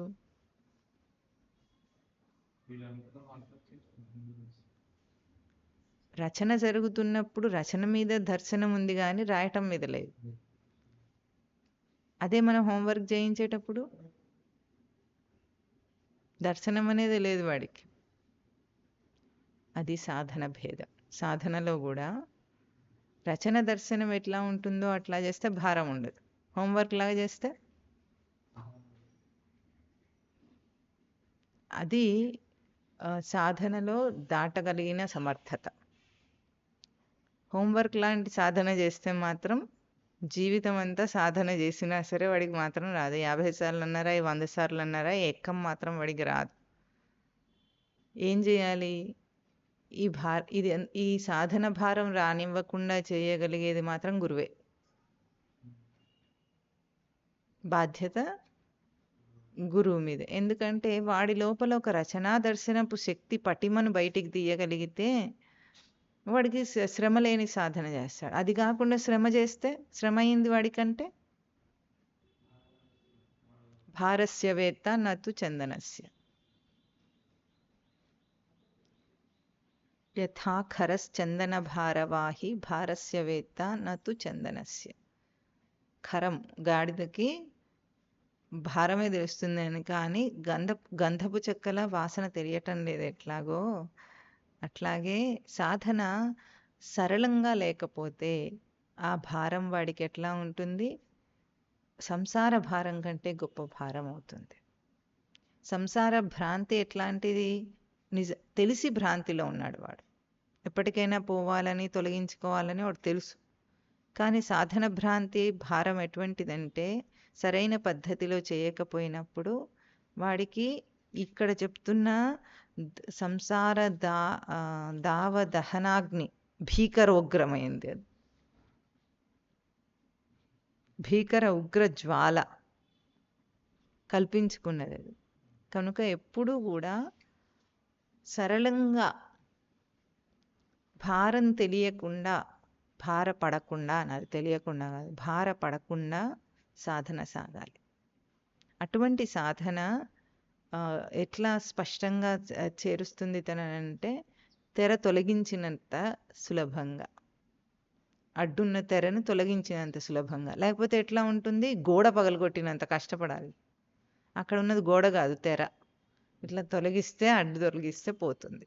అంత సరళమైన దాన్ని అతి కష్టం చేసి ఒక ఇనుప గోడను నిర్మించి ఇప్పుడు దాన్ని పగలగొట్టు అంటే సాధకుడు పగలగొడతాడా? లేదు, పగలగొట్టలేడు. కనుక అక్కడ ఉన్నది కేవలం తెర మాత్రమే. ఆ తెర కూడా ఎటువంటిది? నువ్వు ముట్టుకుంటే కదిలిపోతుంది. అంత స్పష్టమైంది అధ్యాత్మ విద్య. దాన్ని ఎప్పుడూ భారంగా తీసుకోకూడదు, భారపడకూడదు. అంత సరళంగా దాన్ని తీసేయాలి. నువ్వు ముట్టుకొని చూస్తే అది పోతుంది. మంచులాగా. మంచు ఎటువంటిది? స్పర్శ చేతి కరిగిపోతుంది. అంతవరకు దట్టంగా కమ్మేసి ఉన్నదైనా సరే సూర్యుని వెలుగు ఇట్లా రాగానే మొవ్వలో జరుగుతూ ఉంటుంది చక్కగా రోజు. పొద్దున్నే ఏమిటి కమ్మేస్తుంది మొత్తం అంతా, ఏం కనిపించకుండా. ఈ మధ్య 9:30 దాకా కూడా కమ్మేస్తుంది. ఆ కాసేపటి తర్వాత సూర్యరశ్మి ఎప్పుడైతే దేదీప్యమానంగా వెలుగుతూ సూర్యుడు వచ్చేస్తాడో మొత్తం అంతా పిండి పరిచినట్టు ఎండొచ్చేస్తుంది, వెలుగు వచ్చేస్తుంది. ఇంతే జ్ఞానం. అజ్ఞానం చేసేది ఏమిటి? మంచులాగా కరిగించేస్తుంది నీ అజ్ఞానాన్ని. ఏ అజ్ఞాన స్థితిలో నువ్వు సంసారంలో మునిగున్నావని కూడా తెలియలేదో ఆ అజ్ఞాన స్థితిని మంచు కరిగించినట్టు కరిగించగలదు జ్ఞానం. జ్ఞానం అనే వెలుగు. కనుక లక్ష్మీ నృసింహ మమ కరావలంబం దేహి అంటే ఆ దృష్టిని, దర్శన దృష్టిని ప్రసాదించుమని, ఆ దర్శనమును ప్రసాదించుమని అక్కడ శంకరాచార్యులు అడుగుతున్నారు. ఎందుకు శంకరాచార్యులు ఈ కృతిని, ఈ లక్ష్మీ నరసింహ స్తోత్రంను రచించగలిగారంటే ఆయన చెప్పిన వేదాంతానికి దీనికి పొంతన లేదు. అయినా సరే ఆయన చెప్పిన వేదాంతం అందుకోవాలంటే ఈ మథనం జరగాలి. ఈ మథనం జరిగితే తేట తెల్లం అవుతుంది. ఈ మథనమైన వాడికి ఇప్పుడు దీని తర్వాత ఆత్మబోధ. మనమేమో అవన్నీ చెప్పుకొని ఇప్పుడు ఇది చెప్పుకుంటున్నాం, కానీ వాటికి ముందు ఇది చెప్పుకొని అప్పుడు ఆత్మబోధ చెప్పుకుంటే ఆనందిస్తాడు వాడు. తర్వాత ఏమంటున్నారు? సంసార సాగర నిమజ్జన ముహ్యమానం దీనం విలోకయ విభో కరుణానిధే మాం. హే విభో, హే కరుణానిధే, హే ప్రహ్లాద ఖేద పరిహార పరావతార, మాం దీనం విలోకయ. నన్ను దీనుల్ని చూడాలి. ఎట్లా ఉన్నాను నేను? సంసార సాగర నిమజ్జ ముహ్యమానం. సంసార సాగరంలో నిమజ్జనం చేయబడ్డారు. నిమజ్జనం అంటే మనకు ఎక్కడ తెలుసు? నిమజ్జనం అంటే పూర్తిగా ముంచేయటం అని, తడిపేయటం అని అర్థం. నువ్వు వినాయకుడిని ముంచేస్తాను చూసారా నిర్దాక్షిణ్యంగా. నిర్దాక్షిణ్యంగా ఏం చేస్తారు, నెట్టే అవతల వారేస్తారు. ఆయనేమో ముక్కలై కూర్చుంటాడు పాపం. అందుకే నిన్ను కూడా అట్లా సంసారంలో నెట్టేస్తే సంసారంలో ముక్కలవుతున్నాడు వీడు కూడా. దానికి ప్రతీకార చర్య. సంసారమనే సాగరంలో నిండా మునిగి ముహ్యమానః. ముహ్యమానం అంటే ముహ్యం, మోహమును చెందినవాడై ఇప్పుడు ఎట్లా ఉన్నాడు, దీనుడైనాడట వీడు. దీనుడంటే దీనస్థితి అంటే మనకి ఎట్లా తెలుస్తుంది?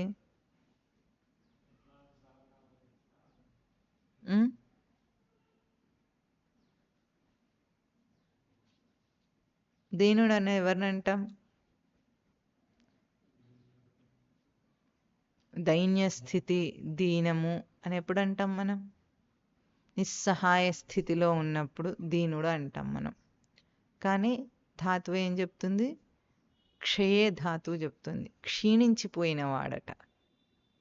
క్షీణించటం అంటే హీనమవ్వటం, బలహీనపడటం.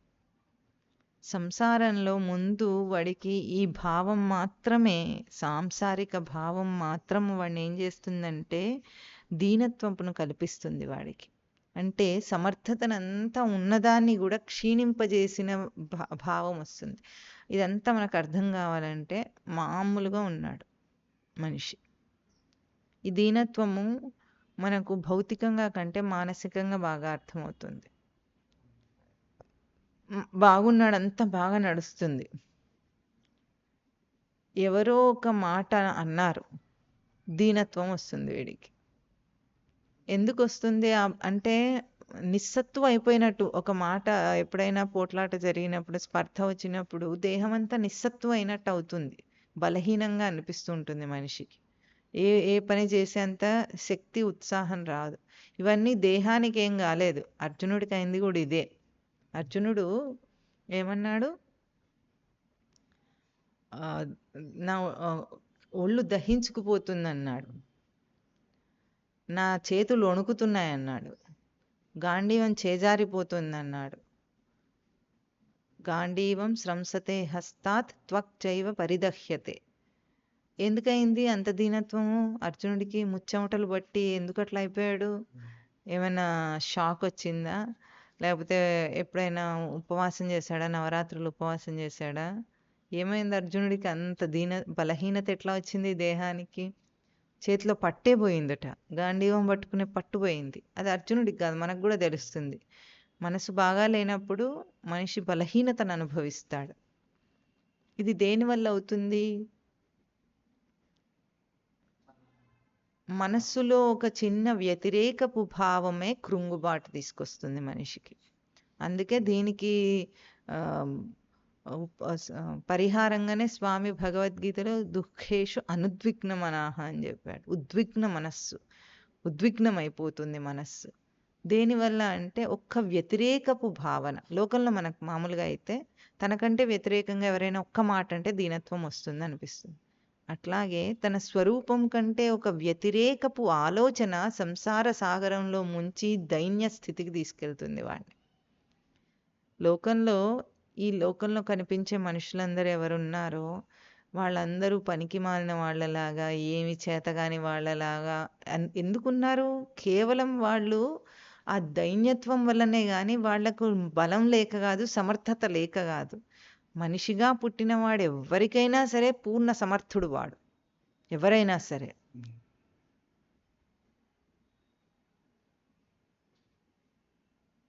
పూర్ణ సమర్థత ఉన్నవాడు.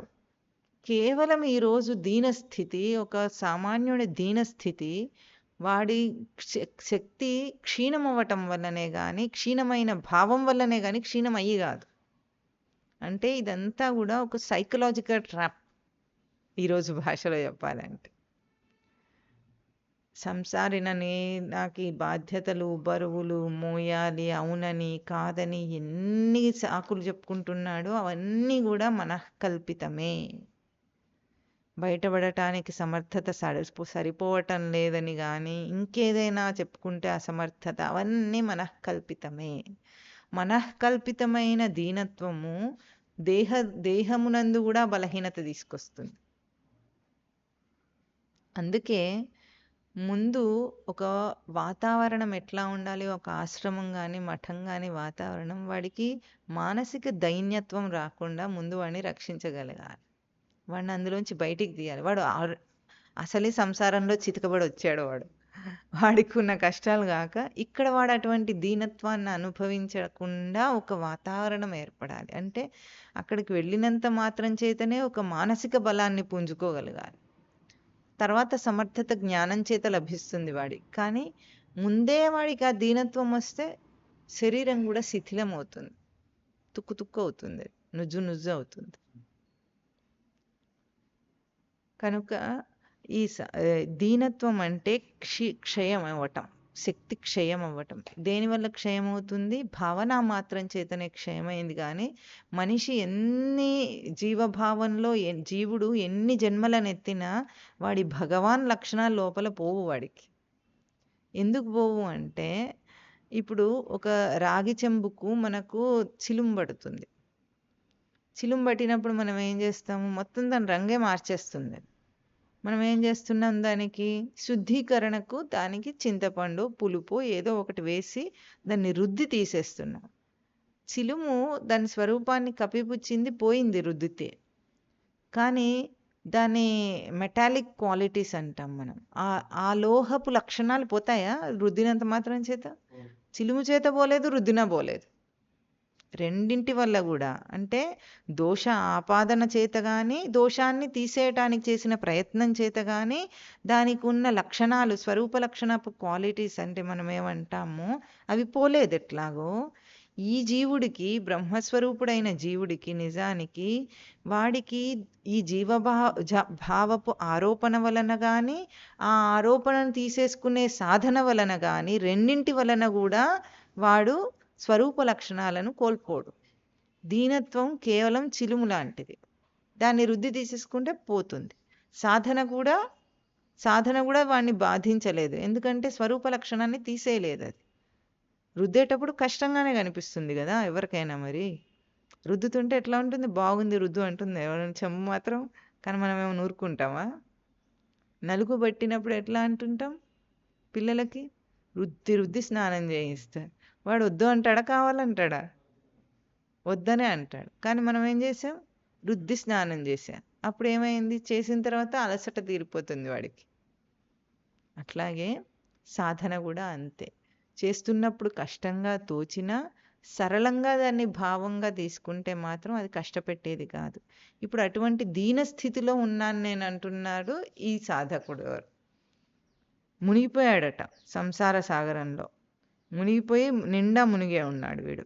ఇందాక మనం చెప్పుకున్న వాడిలో నిండా మునిగినవాడు. మునిగి ముహ్యమానః, భ్రాంతి ఎట్లా వాడి కళ్ళను కమ్మేసిందంటే దట్టంగా కమ్మేసింది, మంచులాగా. మంచు అంత తేలికైంది కదా, అంత దట్టంగా ఎట్లా కప్పగలదు?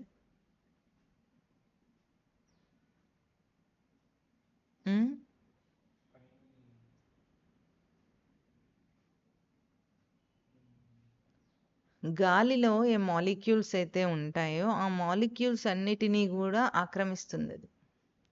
వాటర్ మాలిక్యూల్, మంచు అంటే వాటర్ మాలిక్యూల్ H2O. గాలిలో ఉన్న ఈ తేమ, ఆ గాలి అంటే మన చుట్టూ అంతా గాలి ఉంటుంది, వాక్యూమ్ ఉండదు కదా. గాలిలో దాన్ని ఆ మాలిక్యూల్స్ అన్నీ కూడా కమ్మేసి ఉంటాయి. కానీ అవి గోడగట్టినట్టు కాదు, కమ్మేసినంత మాత్రం చేత.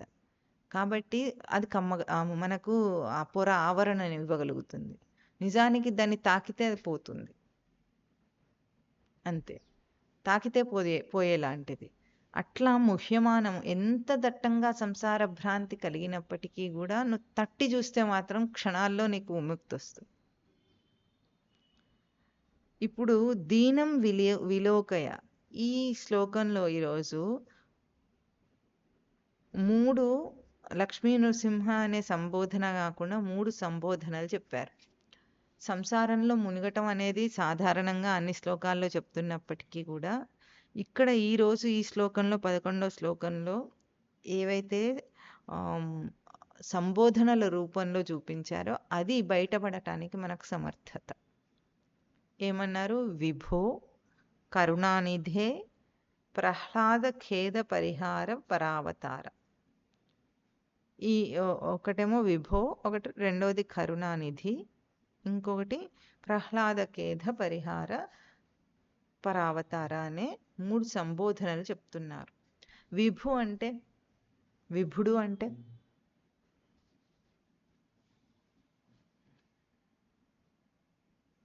విభవం, వైభవం. విభు శబ్దం నుండే వైభవం కూడా వచ్చింది. వైభవం అంటే పోనీ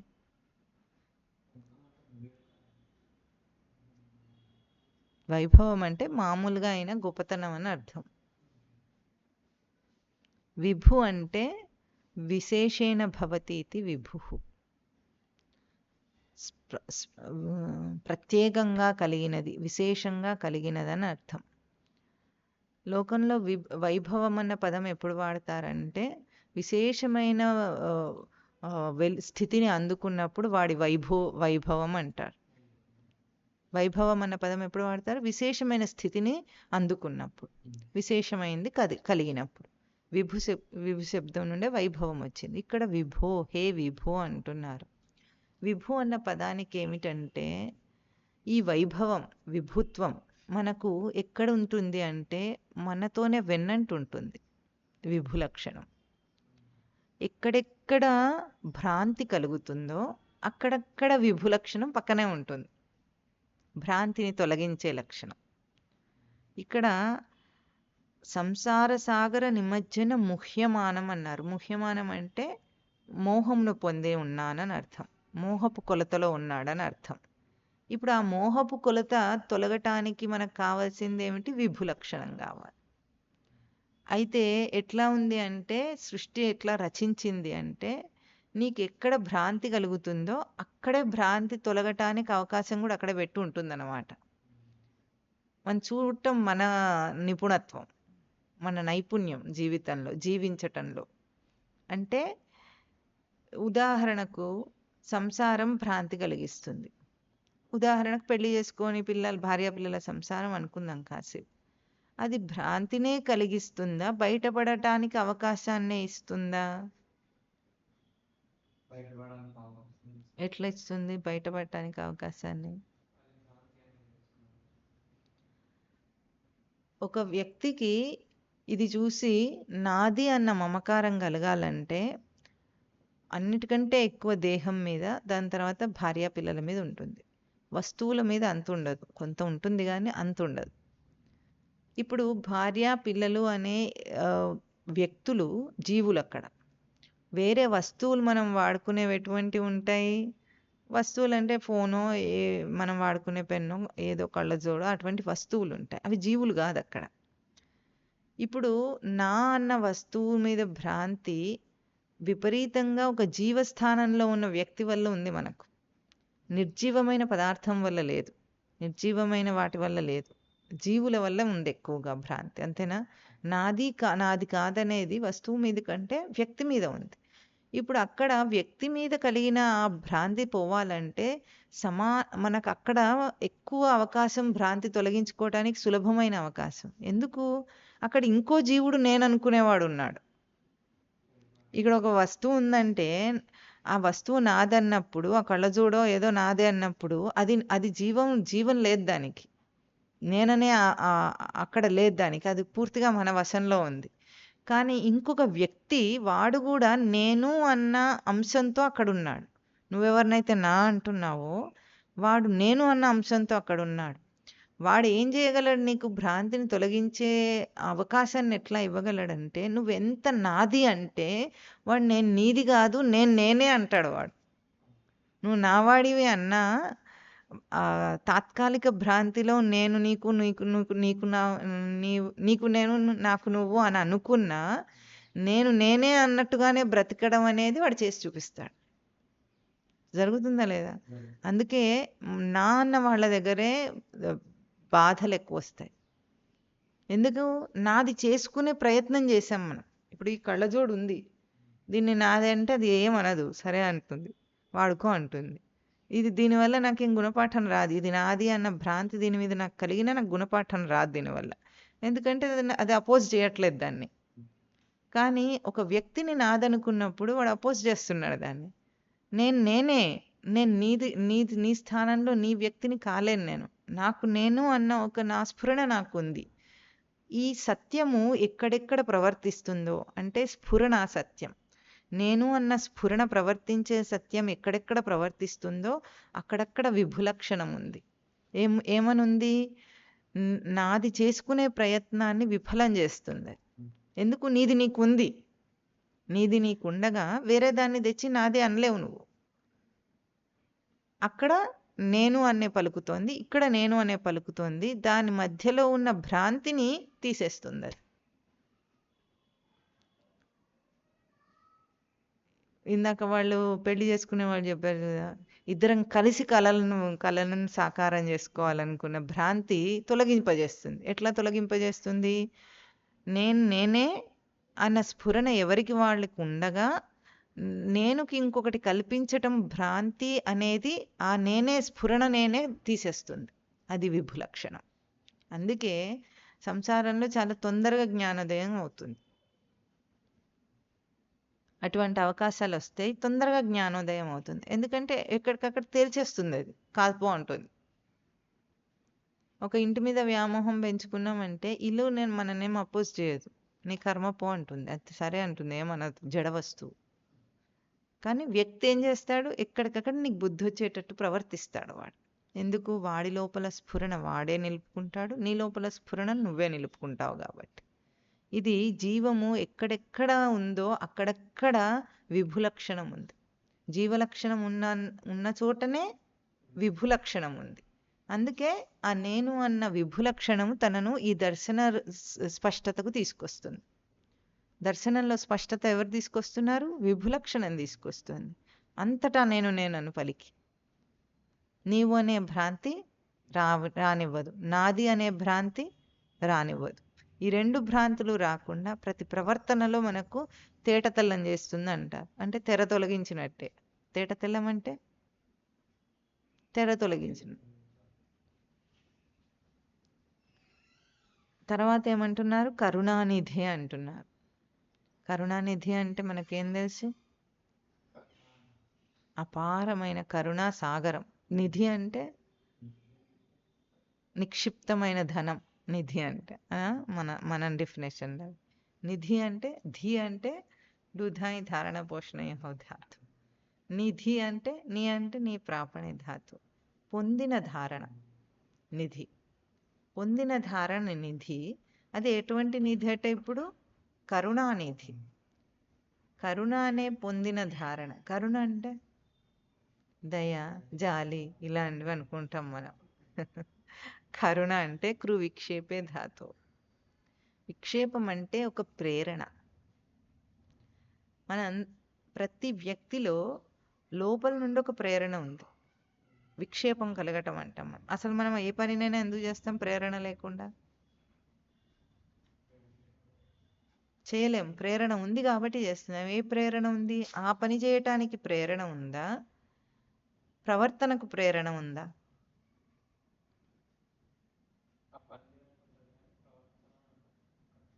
విషయ దృష్టి ఉంటే పని మీద ప్రేరణ కనిపిస్తుంది.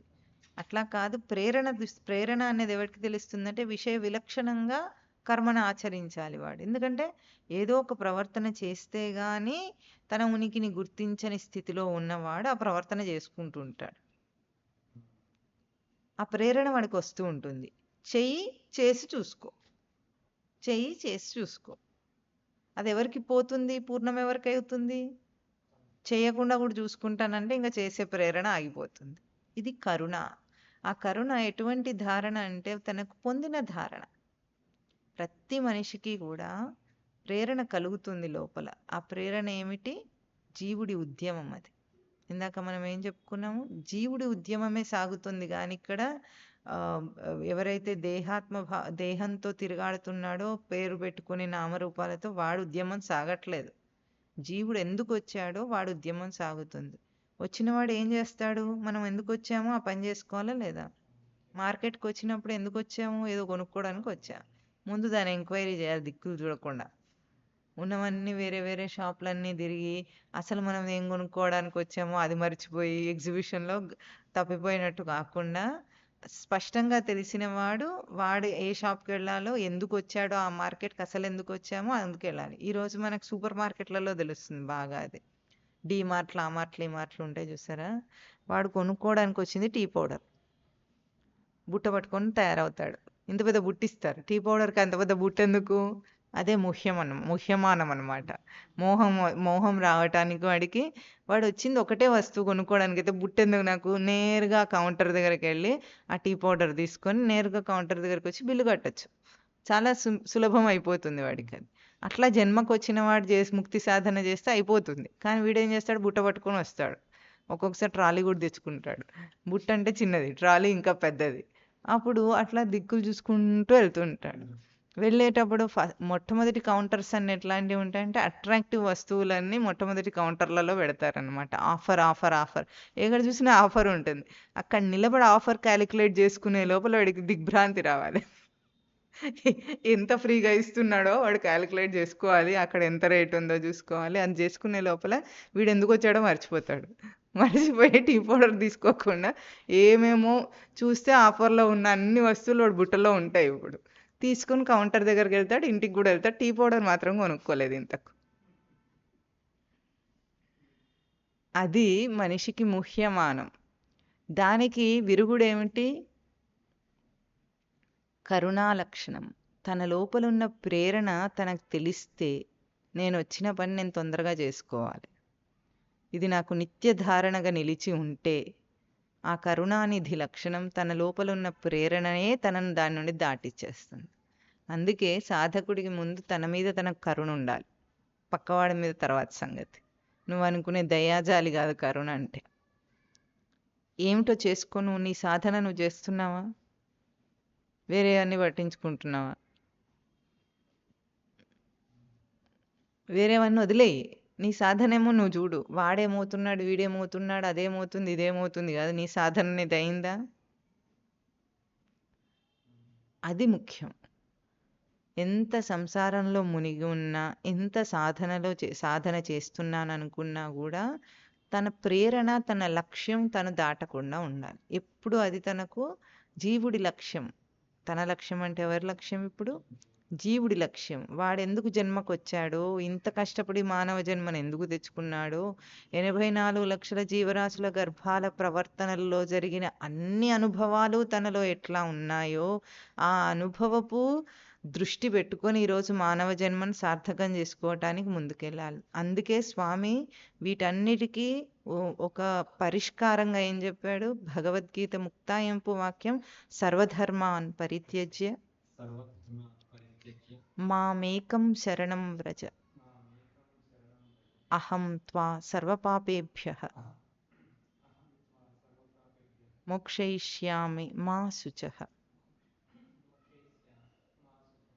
నేను నిన్ను అన్ని పాపాల నుండి, నువ్వు ఏం సైడ్ ట్రాక్లోకి వెళ్ళకు, అన్నిటిని వదిలిపారే. అదా ఇదా, వాడట్లా వీడిట్లా, వీడిని అది చేయాలి, వాడిని ఇది చేయాలి, వాడిని ఉద్ధరించాలి, వీడిని ఉద్ధరించాలి. నువ్వెవరు ఏం ఉద్ధరించుకు, నువ్వు ఉద్ధరించుకుంటే సృష్టి అంతా ఉద్ధరింపబడుతుంది ఒకటేసారి. ఎవరినేం చేయక్కర్లే. వాడి దీపం వాడు వెలిగించుకుంటే లోకంలో ఉన్న చీకటంతా పోతుంది. వాడి చీకట్లో ఉండి వేరే వాడి దీపం వెలిగించలేడు ఎవడు. అది కరుణానిధి లక్షణం. సంసారంలో మునిగిన వాడికి కావాల్సిందేమిటి? తన ప్రేరణను తాను లైవ్గా పెట్టుకోవటం. నీకే గనక సంసార బాధ తెలిస్తే, జీవుడిగా జారానన్న బాధ నీకు తెలిస్తే దాన్ని తీసేసుకునే పనిలో ఉండు. అంతే. నిత్య ధారణలో ఉండాలి. అది నిధి, అది నీకు పొందిన నిధి. దాన్ని నిలబెట్టుకుంటే అది సంసారంలోంచి నిన్ను ఇట్లా మెడబెట్టుకొని ఇట్లా తీసి అట్లా బయటపడుతుంది. మనం ఫిష్ ట్యాంక్లోంచి ఆ చేప పిల్లని తీసి బయట పెడతామే, అట్లా తీసేస్తుంది. అంత చిన్నదేదో జాలి ఉంటుంది, దాన్ని ఇట్లా పెట్టి ఇట్లా తీసేస్తా. అంతే. వచ్చిన పని చూసుకో అంటున్నారు అంతే. తర్వాత ప్రహ్లాద ఖేద పరిహార పరావతార. ప్రహ్లాద ఖేద పరిహారం చేశాడట స్వామి.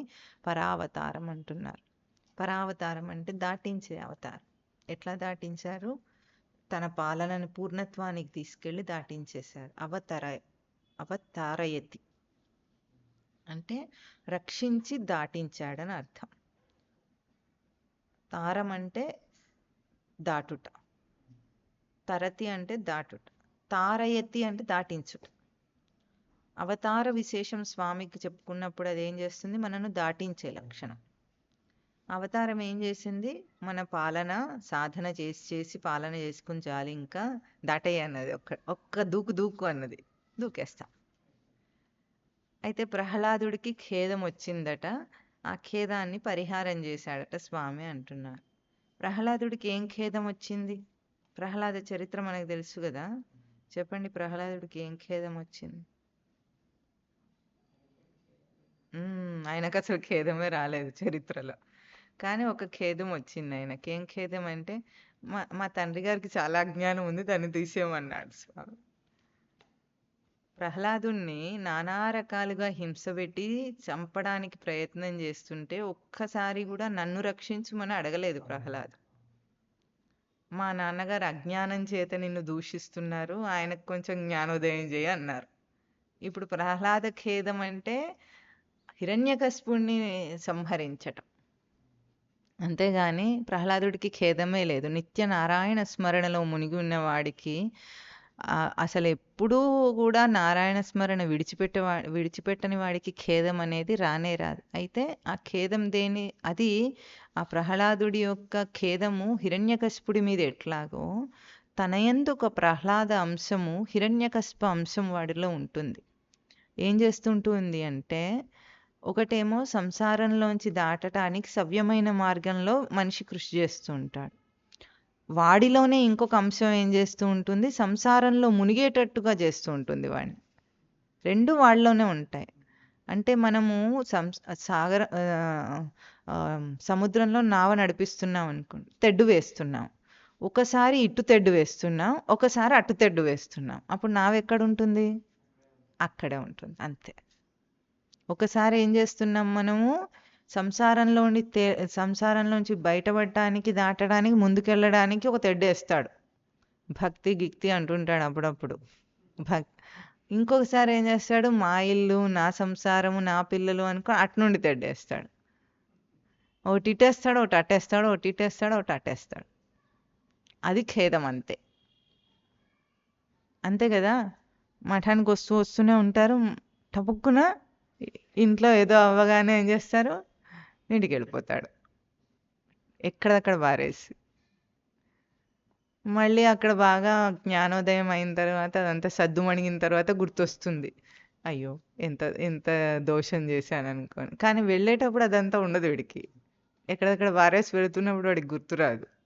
అట్లాగే తనలోని జ్ఞాన అంశము మరుగున పడుతూ మళ్ళీ సాధన అంటే ఏమిటి? ఉన్నదాన్నే వెలికి తీసుకోవటం. ఆ వెలికి తీసుకునే ప్రయత్నంలో ఏం చేస్తున్నాడు? నిండా ముంచుతున్నాడు, తీస్తున్నాడు, బయటికి తీయట్లేదు దాన్ని ఇంతకు. ఇది వాడి సంసార గోల. దానికి ఏం కావాలి? పరావతారం కావాలి. లక్ష్మీ నృసింహ పరావతారం వస్తే ప్రహ్లాద అనే తన అంశాన్ని, ప్రహ్లాదం అంటే హ్లాదయతి, హ్లాదం అంటే లోపల నుండి ఆనందం. ఆనందం ఎప్పుడు కూడా లోపల నుండి వస్తే దాన్ని బయటికి కనిపించకుండా ఆపలేం మనం. అదే బయట ఊరికే షోపుటప్కి చూపించే ఆనందాలైతే అవి మరుగున పడిపోతాయి ఒక క్షణంలో. ఇప్పుడు దీనికి ఒక మంచి హాస్యం ఏమిటంటే, హోటల్కి వెళ్తాం. వెళ్ళిన తర్వాత హోటల్లో ఎట్లా ఉంటుందంటే, మనకు ఒక మంచి ఆదరణ చూపించినట్టుగా మనం రాగానే మనకు ఒక వెల్కమ్ ఉంటుంది. అక్కడ రిసెప్షనిస్ట్ ఉంటుంది. దాని తర్వాత ఎవడో మనకు లోపలికి ఎక్కడికి వెళ్ళాలో కూర్చోవడానికి చూపించేవాడు ఎవడో ఉంటాడు, వెయిటర్ ఎవడో. అందరూ నవ్వుతూనే ఉంటారు. నవ్వి మనను స్వాగతం పలికి లోపలికి తీసుకెళ్తాడు. వాడు కూర్చుంటాడు. ఎంతో ప్రేమతో తెచ్చిచ్చినట్టు మెనూ కార్డ్ తెచ్చిస్తాడు. మనం తినడం మీదనే వాడికి ఎంతో ప్రేమ ఉన్నట్టు. అప్పుడు కూడా వాడు నవ్వుతూనే ఉంటాడు. అదంతా మనం ఆర్డర్ ఇచ్చినప్పుడు, అన్నీ తెచ్చిపెట్టేటప్పుడు, అన్నీ చేసేటప్పుడు వాడు నవ్వుతూ స్మైల్ పెట్టే ప్రయత్నం చేస్తాడు వాడు. అవన్నీ నిజంగా మన మీద ప్రేమతో చేస్తున్నాడా? కాదు. వాడు ఎట్లా ఉంటుంది, ఇక్కడ నవ్వి టేబుల్ దగ్గర అక్కడ పోయి తిట్టుకుంటూ ఉంటాడు మనల్ని. ఇన్ని ఆర్డర్ ఇచ్చి చచ్చాడు వీడు. అంతేనా? అక్కడ క్యాష్ పేమెంట్ తీసుకునే వాడికేమో ఆనందంగా ఉంటుంది. వాటి డబ్బులు వస్తున్నాయి కాబట్టి. ఇక్కడ వడ్డించి చచ్చేవాడు లోపల ఎంత తిట్టుకుంటూ ఉంటాడు వీడు. ఈ అర్ధరాత్రి వచ్చాడు, గంట సేపు గోల చేస్తున్నాడు, తొందరగా తినిపోవట్లేదు వీడు అంత లోపల తిట్టుకుంటూ ఉంటాడు. వచ్చి మన దగ్గర ఏమంటాడు, ఏం కావాలి సార్ మీకు అన్నారు. సార్ అంటాడు మర్యాదగా. ఇప్పుడు ఇట్లాంటి బయట నవ్వులు ఉన్నాయి చూసారా, అది బయటికి ప్రదర్శన చూపించడానికి చేసే ప్రయత్నం. అదే ఇంట్లో అమ్మ వడ్డించేటప్పుడు వాడికి ఎంతో నిజమైన ఆదరణతో ఒక భార్య భర్తకు కానీ, ఒక తల్లి పిల్లలకు కానీ పెట్టినప్పుడు ఆమె ఇంత యాక్టింగ్ నవ్వు నవ్వకపోయినా ఆ ఆదరణ ఆనందం లోపల నుండి వ్యక్తమవుతూ ఉంటుంది. అంటే ఇక్కడ ఉపమానంలో మనం చెప్పుకునేది ఏమిటంటే, వ్యక్తమైంది లోపల నుండి వ్యక్తమైన దాన్ని మనము గుర్తించటం, బయటిగా ఉన్నట్లుగా నటించటం చాలా తేడా. ఉన్నట్లుగా నటించేదంటే జ్ఞానాన్ని ఉన్నట్లుగా నటించటము, జ్ఞానంతో ఉండటం ఎట్లా ఉంటుంది, చిన్న భేదం వస్తే జ్ఞానం అంతా అటకెక్కిపోతుందంత. తనలో తాను ఆనందించేవాడికి ఏదైనా సరే సృష్టి ప్రళయం అవుతున్నా వాడికి ఏం కాదు, అయితే అయింది, ఇప్పుడు ఏమైంది అంటాడు. ఎందుకంటే నిజంగా లేని సృష్టి కదా, ప్రళయం అయితే మాత్రమే ఉంది, కావాల్సిందే కదా ఎప్పటికైనా, మంచిదే అయ్యింది అన్నంత ధీమాగా వాడు ఉండగలుగుతాడు. చిన్న చిన్న కష్టాలు వాడిని చెదర్చలేదు, ఏ కష్టమైనా చెదర్చలేదు. చిన్న చిన్నదేమిటి పెద్ద పెద్దదేమిటి అన్నీ ఊహనే, చిన్నదైన ఊహనే పెద్దదైన ఊహనే. అది పరిహారం, పరావతారం. పరావతారం అంటే ఏమిటంటే, ఒక సాధన చేత సిద్ధిని పొందాడు, సాధన చేతనే సిద్ధిని పొందుతాడు. కానీ సిద్ధిని పొందిన తర్వాత ఎట్లా ఉంటాడు, మళ్ళీ సాధన స్థితికి కూడా రాడు వాడు. సాధన స్థితి ఎటువంటిది, ప్రయత్నం చేయటం, రక్షించుకోవటం, పాలన పూరణ. ప్రయత్నం చేయటం, మళ్ళీ రక్షించుకోవటం దాన్ని. ఆ రక్షణ పాలన చేసుకుంటూ ఉండటం అనేది ఎంతవరకు ఉంటుంది, సిద్ధస్థితికి ఎక్కేదాకా. నిచ్చెన మీద ఉన్నప్పుడు జాగ్రత్తగా ఉంటాం, ఎక్కేసిన తర్వాత హాయిగా కూర్చొని ఉంటాం, అంతేనా? తన సీట్లో తను కూర్చొని ఉంటాడు, మళ్ళీ వాడికి పాలన అవసరం ఉండదు. అటువంటి స్థితి పరావతారం. అంటే ఆ పూర్ణ స్థితిని అందుకున్న తర్వాత ఎట్టి పరిస్థితుల్లో వెనకకు జారిపడతానన్న భయం వాడికి ఉండదు. అప్పుడు ఎట్లా ఉంటాడు, వాడికి నిర్భయత్వం వస్తుంది ముందు. అభయం మొదటి దైవీ సంపద. అభయం, ఏ విషయానికి వాడు భయపడాడు. తర్వాత సత్వ సంశుద్ధి, అభయం వస్తుంది. అభయం తర్వాత వాడికి ఆ ఆత్మవిశ్వాసం అంటాం మామూలు భాషలో, మనం లోకంలో చెప్పుకునే ఆ ఆత్మవిశ్వాసంలో వాడు తప్పు చేయడు. భయం ఉన్నప్పుడే తప్పు చేస్తాడు మనిషి, భయాన్ని దాటితే తప్పు చేయడు. అందుకే సాధనలో ఎప్పుడైనా సరే, సాధన మొదటి స్థాయి నుండి సిద్ధస్థితి దాకా అందుకునేదాకా కూడా భయం ఉండకూడదు మనిషికి. భయం ఎక్కడుంటుంది, లోకంలో కలిగేది భయం. మనకు లోకంలో ఎటువంటి భయాలు ఉంటాయి, అవ్వచ్చు కాకపోవచ్చు అనే భయం. ఒక పని చేయాలనుకున్నాము, అది జరగచ్చు జరగకపోవచ్చు అనే భయం మనకుంది అక్కడ. ఆ భయం ఎటువంటిది, ఎందుకు భయం వస్తుంది, జరగకపోతే మనకు వెల్తి, జరిగితే పూర్ణత్వం అనుకున్నాం కాబట్టి మనకు అక్కడ భయం ఉంది. సాధనలో అది లేదు. ఎందుకు, సాధనలో స్వామి యొక్క అభయం మనకుంది ముందే. నువ్వు ప్రయత్నం చేస్తే విఫలం అవ్వటం అనేది సాధనలో జరగదు అసలు. అందరూ ఏమనుకుంటారంటే, సాధనలో ఈ జన్మలో నేను అవన్నీ చేయగలనా, వాళ్ళు చెప్పినవి ఎట్లాగూ చేయలేను కాబట్టి ఎందుకు అనవసరంగా దూరనే దూరడవాడు. చాలామంది అట్లాగే ఉంటారు, మన వల్ల అయ్యేవి కాదు వాళ్ళు చెప్పేవన్నీ అని. కానీ ఒక్క చిన్న మెట్టయినా సరే నువ్వు గనక శాస్త్రాన్ని గురువుని నమ్మి ఎక్కితే ఆ ఒక్క చిన్న మెట్టు పూర్ణత్వానికి తీసుకెళ్తుంది నేను. నిర్భయంగా నేను ఇన్ని బాధ్యతలున్నాయి నాకు, ఇంత సంసారం ఉంది నాకు, నాకంత సమర్థత ఎక్కడుంది అని నువ్వు ఆలోచించకుండా, సంశయించకుండా, సంశయం లేకుండా సాధన చేయటం చాలా ఉత్తమ లక్షణం అది. అప్పుడు భయం ఉండదు వాడికి. ఎందుకంటే దీంట్లో ఫెయిల్యూర్ లేదు కాబట్టి. ఏమవుతాను? అర్జునుడు అడిగినట్టు చిన్నాభ్రమివ నశ్యతి అని. చిన్నాభిన్నమవుతానా, చెదరిన మేఘం వలె చిన్నాభిన్నమవుతానా అనే సంశయం అర్జునుడు చూపించిన సంశయం లేకుండా సాధన చేస్తే వాడు తప్పకుండా సిద్ధిని పొందుతాడు. ఆ భయం లేకుండా పాలనలోనే విఫలమవుతానన్న భయం లేకుండా చేస్తే వాడు దాటేస్తాడు. అవతారం అవుతుంది అది. బెరుకుగా భయంతో అడుగేస్తే మాత్రం వాడు కింద పడతాడు. ఎందుకు? పడేసింది వాడి భయమే కాబట్టి.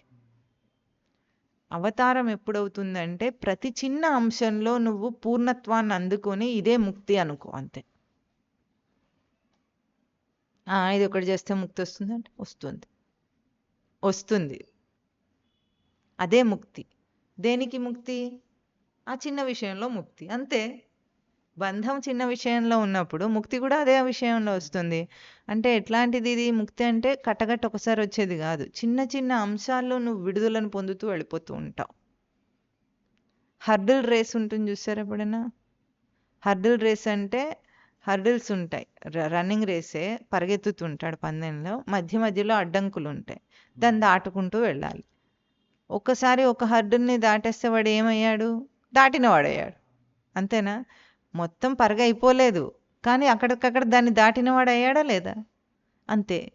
సాధనలో కూడా ఒక్కొక్క అంశంలో స్పష్టత వస్తున్న కొద్దీ వాడు దాటినవాడే. ఇవన్నీ కాదు, మొత్తం అంతా అక్కడ దాకా వెళ్ళేదాకా అయిపోదు అంటే ఇక్కడైతే దాటావా లేదా? దాటడం అనే అంశము చాలా గొప్ప విశేషం. ఏ బంధం వాడిని ఊహాబంధం వాడిని బంధించిందో దాన్ని దాటుకుంటే వాడికి స్పష్టత వస్తూ ఉంటే అయిపోయింది. ఇంకా అదే దారిలో ఉన్నాడు వాడు, వెళ్ళిపోతాడు అక్కడ. ఎట్లా ఉంటుంది? మనము ఇది వెలిగిస్తాను చూడండి, దాన్ని ఏమంటారు పేరు? తారాజు బాంబ్స్ చిన్న చిన్నవన్నీ కలిపి ఉంటే దాన్ని ఏమంటారు? 1000 వాళ్ళ లడి. ఒక చోట అంటిస్తే అంత అయిపోయినట్టే. మనం మొత్తం ఏమైనా కాల్చాలా దాన్ని? అంతవరకు కూర్చొని దాన్ని ఎంత పొడుగున్నది ఎంత పొడుగుంది అంత అక్కర్లేదు. ఒక్క నిప్పు రవ్వ చాలు, మొత్తం అంతా పేల్చేస్తుంది అది. అట్లాగే సాధనలో ఆ పూర్ణత్వాన్ని ఒక దాంట్లో అందుకొని వెళ్ళిపో, అంతే. నువ్వు పూర్ణుడివే అని ఇంకెవరు కాదన్నా నువ్వేం కావు. జీవుడు అంటే కావే, ఇంకా నువ్వు పూర్ణుడివే. అది స్పష్టత. అయితే ఆ స్పష్టతలో మనకు ముందుకెళ్ళేటప్పుడు ప్రవృత్తిని తొలగించుకుంటూ ముందుకెళ్ళటం ఉంటుంది, ఒక దారి. ఇంకొకటి జగత్తు లేదనటం లాంటిది. ఆత్మభావం నందు ఉండి ముందుకెళ్ళటం ఇంకొక దారి. రెండు కావలసినవే, రెండు కావాలి, కాదని కాదు. కానీ నీకు ప్రధానంగా ఉండవలసింది ఆత్మభావం. ఆత్మ సత్యత్వం ద్వారానే జగత్తు లేదనే అంశం ఉంటుంది, కానీ జగత్తు లేదనే అంశంతో ప్రమేయం లేదు మనకు. ఆత్మ సత్యత్వంతోనే దృఢత్వం వస్తుంది. ఆత్మ సత్యత్వం ఆధారంగా నువ్వు ఎదుగుతావా, జగత్తు లేదనుకుంటూ ఎదుగుతావా? రెండు కావాల్సింది అయినా కూడా ఆత్మ యొక్క సత్యత్వమే జగత్తు లేదనడానికి కూడా ఆధారం అవుతుంది. కాబట్టి అధిష్టాన సత్యం ఆత్మీయ సత్యం అన్నదే. జగత్తు లేదనేది నువ్వు దాటేస్తున్న దానికి నిదర్శనం. దాటేయటానికి నిదర్శనమే కానీ ప్రమాణం కాదు అది. ప్రమాణమేమి? ఆత్మయే సత్యం.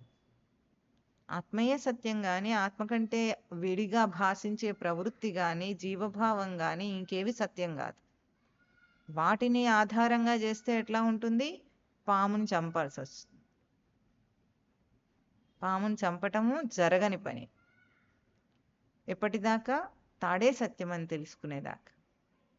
తాడు సత్యం అని తెలుసుకోవటమే మన లక్ష్యం, కానీ పాముని చంపటం మన లక్ష్యం కాదు అక్కడ. కనుక ఎక్కడైనా సరే తాను దాటే స్థితిని దర్శనం చేసుకుంటూ వెళ్ళటం అంటే ఒక్కొక్క అంశంలో జరుగుతూ ఉంటుంది. అది ఒక్కొక్క అంశాన్ని తాను సేవించుకుంటూ ఒక్కొక్క అడుగు వేసుకుంటుంటే పూర్ణత్వాన్ని అనుభవించాలి సాధకుడు. ఈ రోజే మొదలుపెట్టిన వాడితో సహా, ఈ రోజే అధ్యాత్మ విద్య ప్రవచనం మొట్టమొదటిసారి విన్నవాడైనా సరే పూర్ణత్వమును అనుభవించుకుంటూ ఎదగాలి వాడు.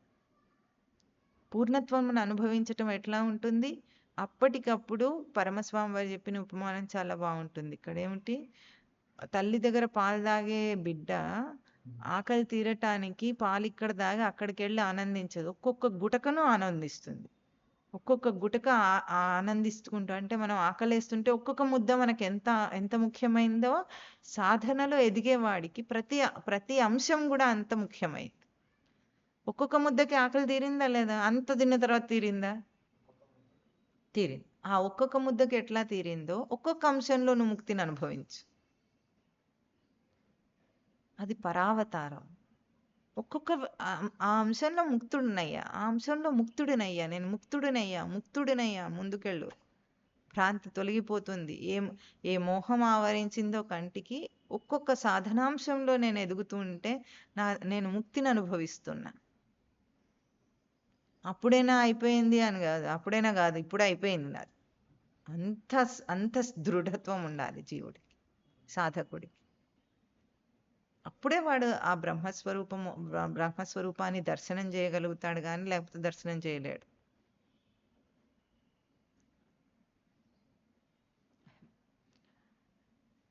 వీడి జీవితంలో ఒక కొరత, ఇప్పుడు ఆ కొరత లేదు, కానీ ఒకప్పుడు కొరత ఏమిటంటే, వీడికి దేహాన్ని ఇచ్చిన ఆవిడ గురువు, ముందు వీడికి మొదటి గురువు. ఆవిడకి ఒక భ్రాంతి ఉండింది దేహం విడిచే సమయంలో. ఏమిటంటే, సాధకురాలు, మంచి సాధకురాలు అయినప్పటికీ కూడా వచ్చే జన్మలో పురుష బ్రాహ్మణ జన్మనెత్తి నేను ముక్తిని పొందాలనే ఒక భ్రాంతి ఆవిడకి ఉండింది. మొదట్లో ఆవిడే వీడికి మొత్తం అంతా పరిచయం చేసినప్పుడు కూడా ఆ మాట అన్నప్పుడు ఏమీ తెలియని రోజున కూడా, వీడు ఏమీ వినకముందు కూడా, ఎందుకట్లా, ఇప్పుడే కూడా ముక్తిని పొందొచ్చు కదా అని వీడు అన్నాడు. అప్పటికే ఏం తెలియకపోయినా కానీ దృఢంగా ఆవిడికి ఇది చెప్పగలిగి ఈరోజు చెప్పగలుగుతున్నంత ఆవిడికి చెప్పలేకపోయాడు. ఆ రోజు దేహం విడిచే సమయంలో వీడి దగ్గర ఉన్నాడు, అంతా అయింది, మంచి స్థితిలోనే విడిచారు. కానీ ఆ పురుష బ్రాహ్మణ జన్మను ఎత్తాలనే సంకల్పం జీవుడికి జన్మ కారణం అయ్యి వాడిని ముక్తుడుగా కానివ్వలేదు. దానికి ఆ సాధనకు అంతనే పరిపక్వత. అది తప్పు. ఉన్న పళాన ఈరోజు జీవుడు ఎక్కడున్నవాడక్కడ వాడు ముక్త స్వరూపుడు. ఈరోజు వాడు ముక్తిని పొందటానికి పూర్ణ అర్హత ఉన్నవాడు. ఆ దృఢత్వం సాధకుల్లో రావాలి. తర్వాత పోస్ట్పోన్మెంట్ లేదు ఇక్కడ అది ఒక్కొక్క అంశంలో అనుభవించవచ్చు. ముందు దృఢత్వం ఉంటే అనుభవిస్తాడు, లేకపోతే ఎట్లా ఉంటుంది, హోంవర్క్ చేసే సాధన అవుతుంది వాడికి. రాస్తూనే ఉంటాడు, పేజీలు నిండినే, పెన్నులో ఇంక్ అయిపోయింది, చేయి నొప్పి వచ్చింది. సాధన చేశాను ఎన్నో సంవత్సరాల నుండి, ఇంకేం రాలేదు. అందుకే ఈ కాలంలో చదువు చెప్పటంలో పిల్లలకు ఒక కొత్త పద్ధతి ఉంది. ముందులాగా హోంవర్క్లు ఇవ్వట్లేదట. అయితే ఈ పద్ధతిని కూడా వాళ్ళు పాడు చేసుకున్నారు, అది వేరే సంగతి. కానీ ఎట్లాంటి హోంవర్క్స్ ఇస్తారంటే వాళ్లకు క్రియేటివ్ హోంవర్క్స్. అంటే ఒక క్వశ్చన్ అండ్ ఆన్సర్ వర్క్ బుక్లోంచి కాపీ చేసి 4 సార్లు రాయమనేది పూర్వకాలం పద్ధతి. ఇప్పుడు ఏం చేస్తారు, ఒక క్వశ్చన్ ఇచ్చి వాళ్ళకు ఒక ప్రశ్ననిస్తే ఆ లెసన్ చదివి వాళ్ళు సమాధానం రాయాలి. లెసన్ చదివినప్పుడు సమాధానం అక్కడెక్కడ టిక్ పెట్టి ఉండదు, వీడు అవగాహన చేసుకుంటేనే దానికి సమాధానం రాయగలడు. అంటే ఇక్కడ ఏం చేశారు, ఆ భారం వాడికి తెలియకుండా, హోంవర్క్ చేస్తున్న భారం తెలియకుండా వాడి బుర్రను అక్కడ ప్రవర్తింపజేయటానికి ఒక ఎక్సర్సైజ్ ఇచ్చారు వాడికి. ఆ అప్పుడు వాడు సరిగ్గా చేస్తే అది ఏమవుతుంది, వాడు అవగాహన చేసుకుని ఆ ప్రశ్నకు సమాధానం రాస్తాడు. ఇప్పుడు వాడు ఒకటే ప్రశ్న ఒకటే సమాధానం రాశాడు, 5 సార్లు దాన్ని రాయలేదు, కాపీ చేయలేదు అన్నిసార్లు, కానీ ఒకేసారి రాసినా కూడా వాడు బుర్రను ప్రవర్తింపజేశాడు. ఇది విద్యా విధానంలో ఒక ఒరవడి, అంటే ఒక మంచి పోకడ. దాన్ని సరైన పద్ధతిలో అమలుపరిస్తే విజ్ఞానం పెరుగుతుంది మనిషికి. సాధన కూడా అట్లా ఉండాలి. ప్రతిసారి కూడా ఒక సాధనాంశంలో తాను పొందిన అనుభవం తనకు రావాలి.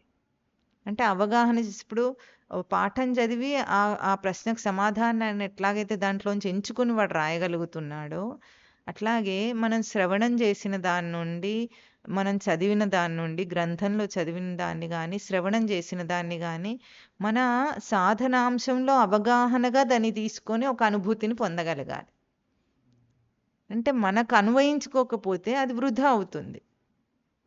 ప్రవచనాలు రోజు వింటమే కానీ దాన్ని మనకు అన్వయించుకోకపోతే, మన నిత్య జీవితంలోని సమస్యలకు సాధనలకు వాటిని అన్వయించుకోకపోతే వృధా అవుతుంది. ఇది దాటే లక్షణం. ఎందుకంటే దాటాలన్న దృష్టితోనే వచ్చాడు వాడు, కానీ ఆ అవగాహన అన్వయించుకోవటం అనే మలుపు వాడి తిప్పుకోకపోతే, ఆ బోధను వాడి తినకపోతే, తినటం అంటాం దాన్ని, ఆ బోధని గ్రహింపుకు తీసుకోకపోతే తన సమస్యలో, అంటే రేపు తన ప్రవర్తనలో అది అన్వయమైందా లేదా అది చూసుకోకపోతే అది క్రియేటివ్గా ఉండదు సాధన. దాని క్రియేటివ్ అని మనం ఈరోజు పదం వాడుతున్నాం, కానీ అది తనలో తనకే తెలివిని పెంచేదిగా ఉండాలి సాధన. అటువంటి సాధన చేస్తే వాడు తప్పకుండా ఆ లక్ష్మీ నృసింహ అనే దర్శన స్థితిని పొందుతాడు. దర్శనం రావాలంటే అదే పనిగా ప్రవచనాలు విన్నా, ప్రవచనాలు చెప్పినా, గ్రంథాలు చదివినా, గ్రంథాలు రాసినా, ఇంకేం చేసినా రాదది. అది అంటే theory, too much of theory అయిపోతే, దాని ప్రాక్టికల్స్ లేకపోతే వృధా అవుతుంది. అది అనుభవం రాదు. థియరీ నుండి అనుభవం రాదు మనిషికి, ప్రాక్టికల్స్ నుండి అనుభవం వస్తుంది. కనుక ఆ ప్రాక్టికల్ రంగం, ఆ రంగం ప్రవర్తన స్థలాన్ని మనం సిద్ధం చేసుకోవాలి. అది సాధన, అసలైన సాధన అది. ఇప్పుడు దర్శనం కావాలని ఏ దర్శన సమర్థతను ఇక్కడ జీవుడు అడుగుతున్నాడో, ఆ దర్శన సమర్థత దేంతో వస్తుంది మనిషికి? ఆచరించినప్పుడు వస్తుంది. ఆచరిస్తేనే దర్శనం అవుతుంది, ఆచరణ లేకపోతే దర్శనం కాదు. కనుక ఆచరించటానికి మనిషికి సమర్థత కావాలని ఇక్కడ లక్ష్మీ నృసింహ మమ కరావలంబం దేహి, ఆచరణ కావాలి. సాధన ఆచరణలో ఆ దర్శన స్వరూపాన్ని అందుకొని ఆ సాధన ఆచరణను కూడా లేనిదిగా చేస్తాడు జీవుడు, సాధకుడు. ఇది సంసారంలో మునిగిన వాడికి చేయూత. ఖేదం అనేది ప్రహ్లాదుడికి ఎట్లాగైతే ఖేదం అనేది కేవలం తన మీద కాదు హిరణ్యకశిపుడి మీద అన్నాము, అట్లాగే నిజమైన బ్రహ్మస్వరూపుడైన జీవుడికి ఖేదం లేదు. అక్కడ కల్పితమైన ఆ హిరణ్యకశిప అంశం ఏదైతే ఉందో అది వ్యతిరేక భావంతో హరిని స్మరిస్తుంది కనుక దాన్ని సద్భావనతో స్మరించేటట్టు చేయటమే జీవుడి పని. జీవుడికి ఖేదం లేదు. జీవుడు అంటే ఏడ్చేవాడు, దగ్గేవాడు, తుమ్మేవాడు, ముక్కు చీదుకునేవాడు కాదు. సంసారంలో నలిగిపోయి చచ్చిపోయేవాడు కాదు. జీవో బ్రహ్మయేవ, వాడు ఎదిగిన పరిపూర్ణ స్వరూపుడే, అంతకంటే వేరే స్వరూపుడు కాదు. ఇది అంటే మనకి ఎక్కడెక్కడ సమస్య ఉందో అక్కడే చూసుకోవాలి.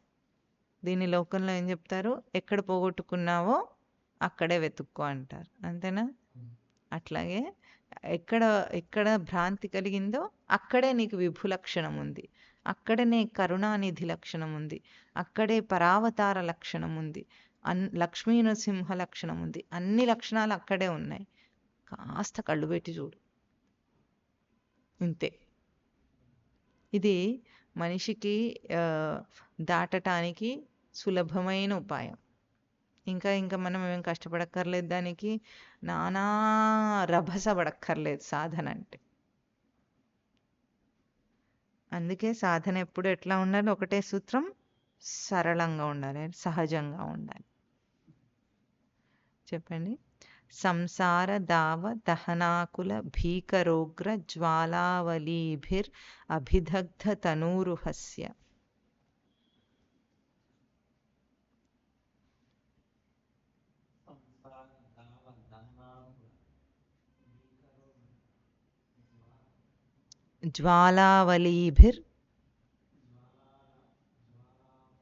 జ్వాలావలీభిర్ అభిదగ్ధ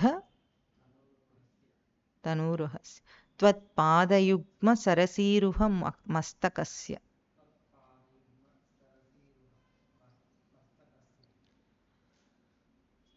లక్ష్మీనృసింహ మమ దేహి కరావలంబం.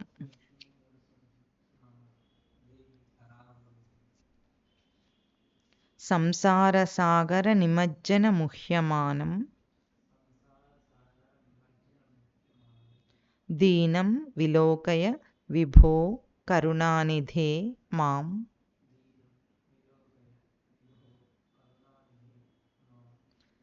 ఇక్కడ విలోకయ పదం అన్నారు. లోకయ విలోకయ, దీనం విలోకయ, నన్ను చూడు అని అడుగుతున్నట్టు, దీనున్నైనా నా వైపు చూడమని అడుగుతున్నట్టు. విలోకయ అంటే లోకం అంటే లోకుటు దర్శనే ధాతు. విలోకయ అంటే విశేషమైన దర్శనం. సరిగ్గా చూడొక్కసారి, నీ దీనస్థితిని సరిగ్గా చూడు, నువ్వే చూసుకో. నీ దీనత్వం నిజమా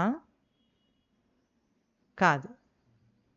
విలోకయ, స్పష్టంగా చూడు, సరిగ్గా చూడు. అందుకే స్వామివారు ఒక పాటలో రాశారు, మాధవుని ఆదరణ అంటే ఎట్లా ఉంటుంది? ఏడుస్తుంటే కర్చీఫ్ ఇవ్వడట, సరిగ్గా చూడు అంటాడట. ఇది ఆదరణ. ఫోన్లో ఏడుస్తున్నాడు పాపం పిల్లాడు, ఫోన్లే నన్ను ఎత్తుకుంటారా అనుకొని సానుభూతి చూపించాడు. మనం లోకంలో ఆదరించేది, సరిగ్గా చూడు అంటాడు. ఇది విలోకయ పదానికి. దీనం విలోకయ విభో కరుణానిధే మాం.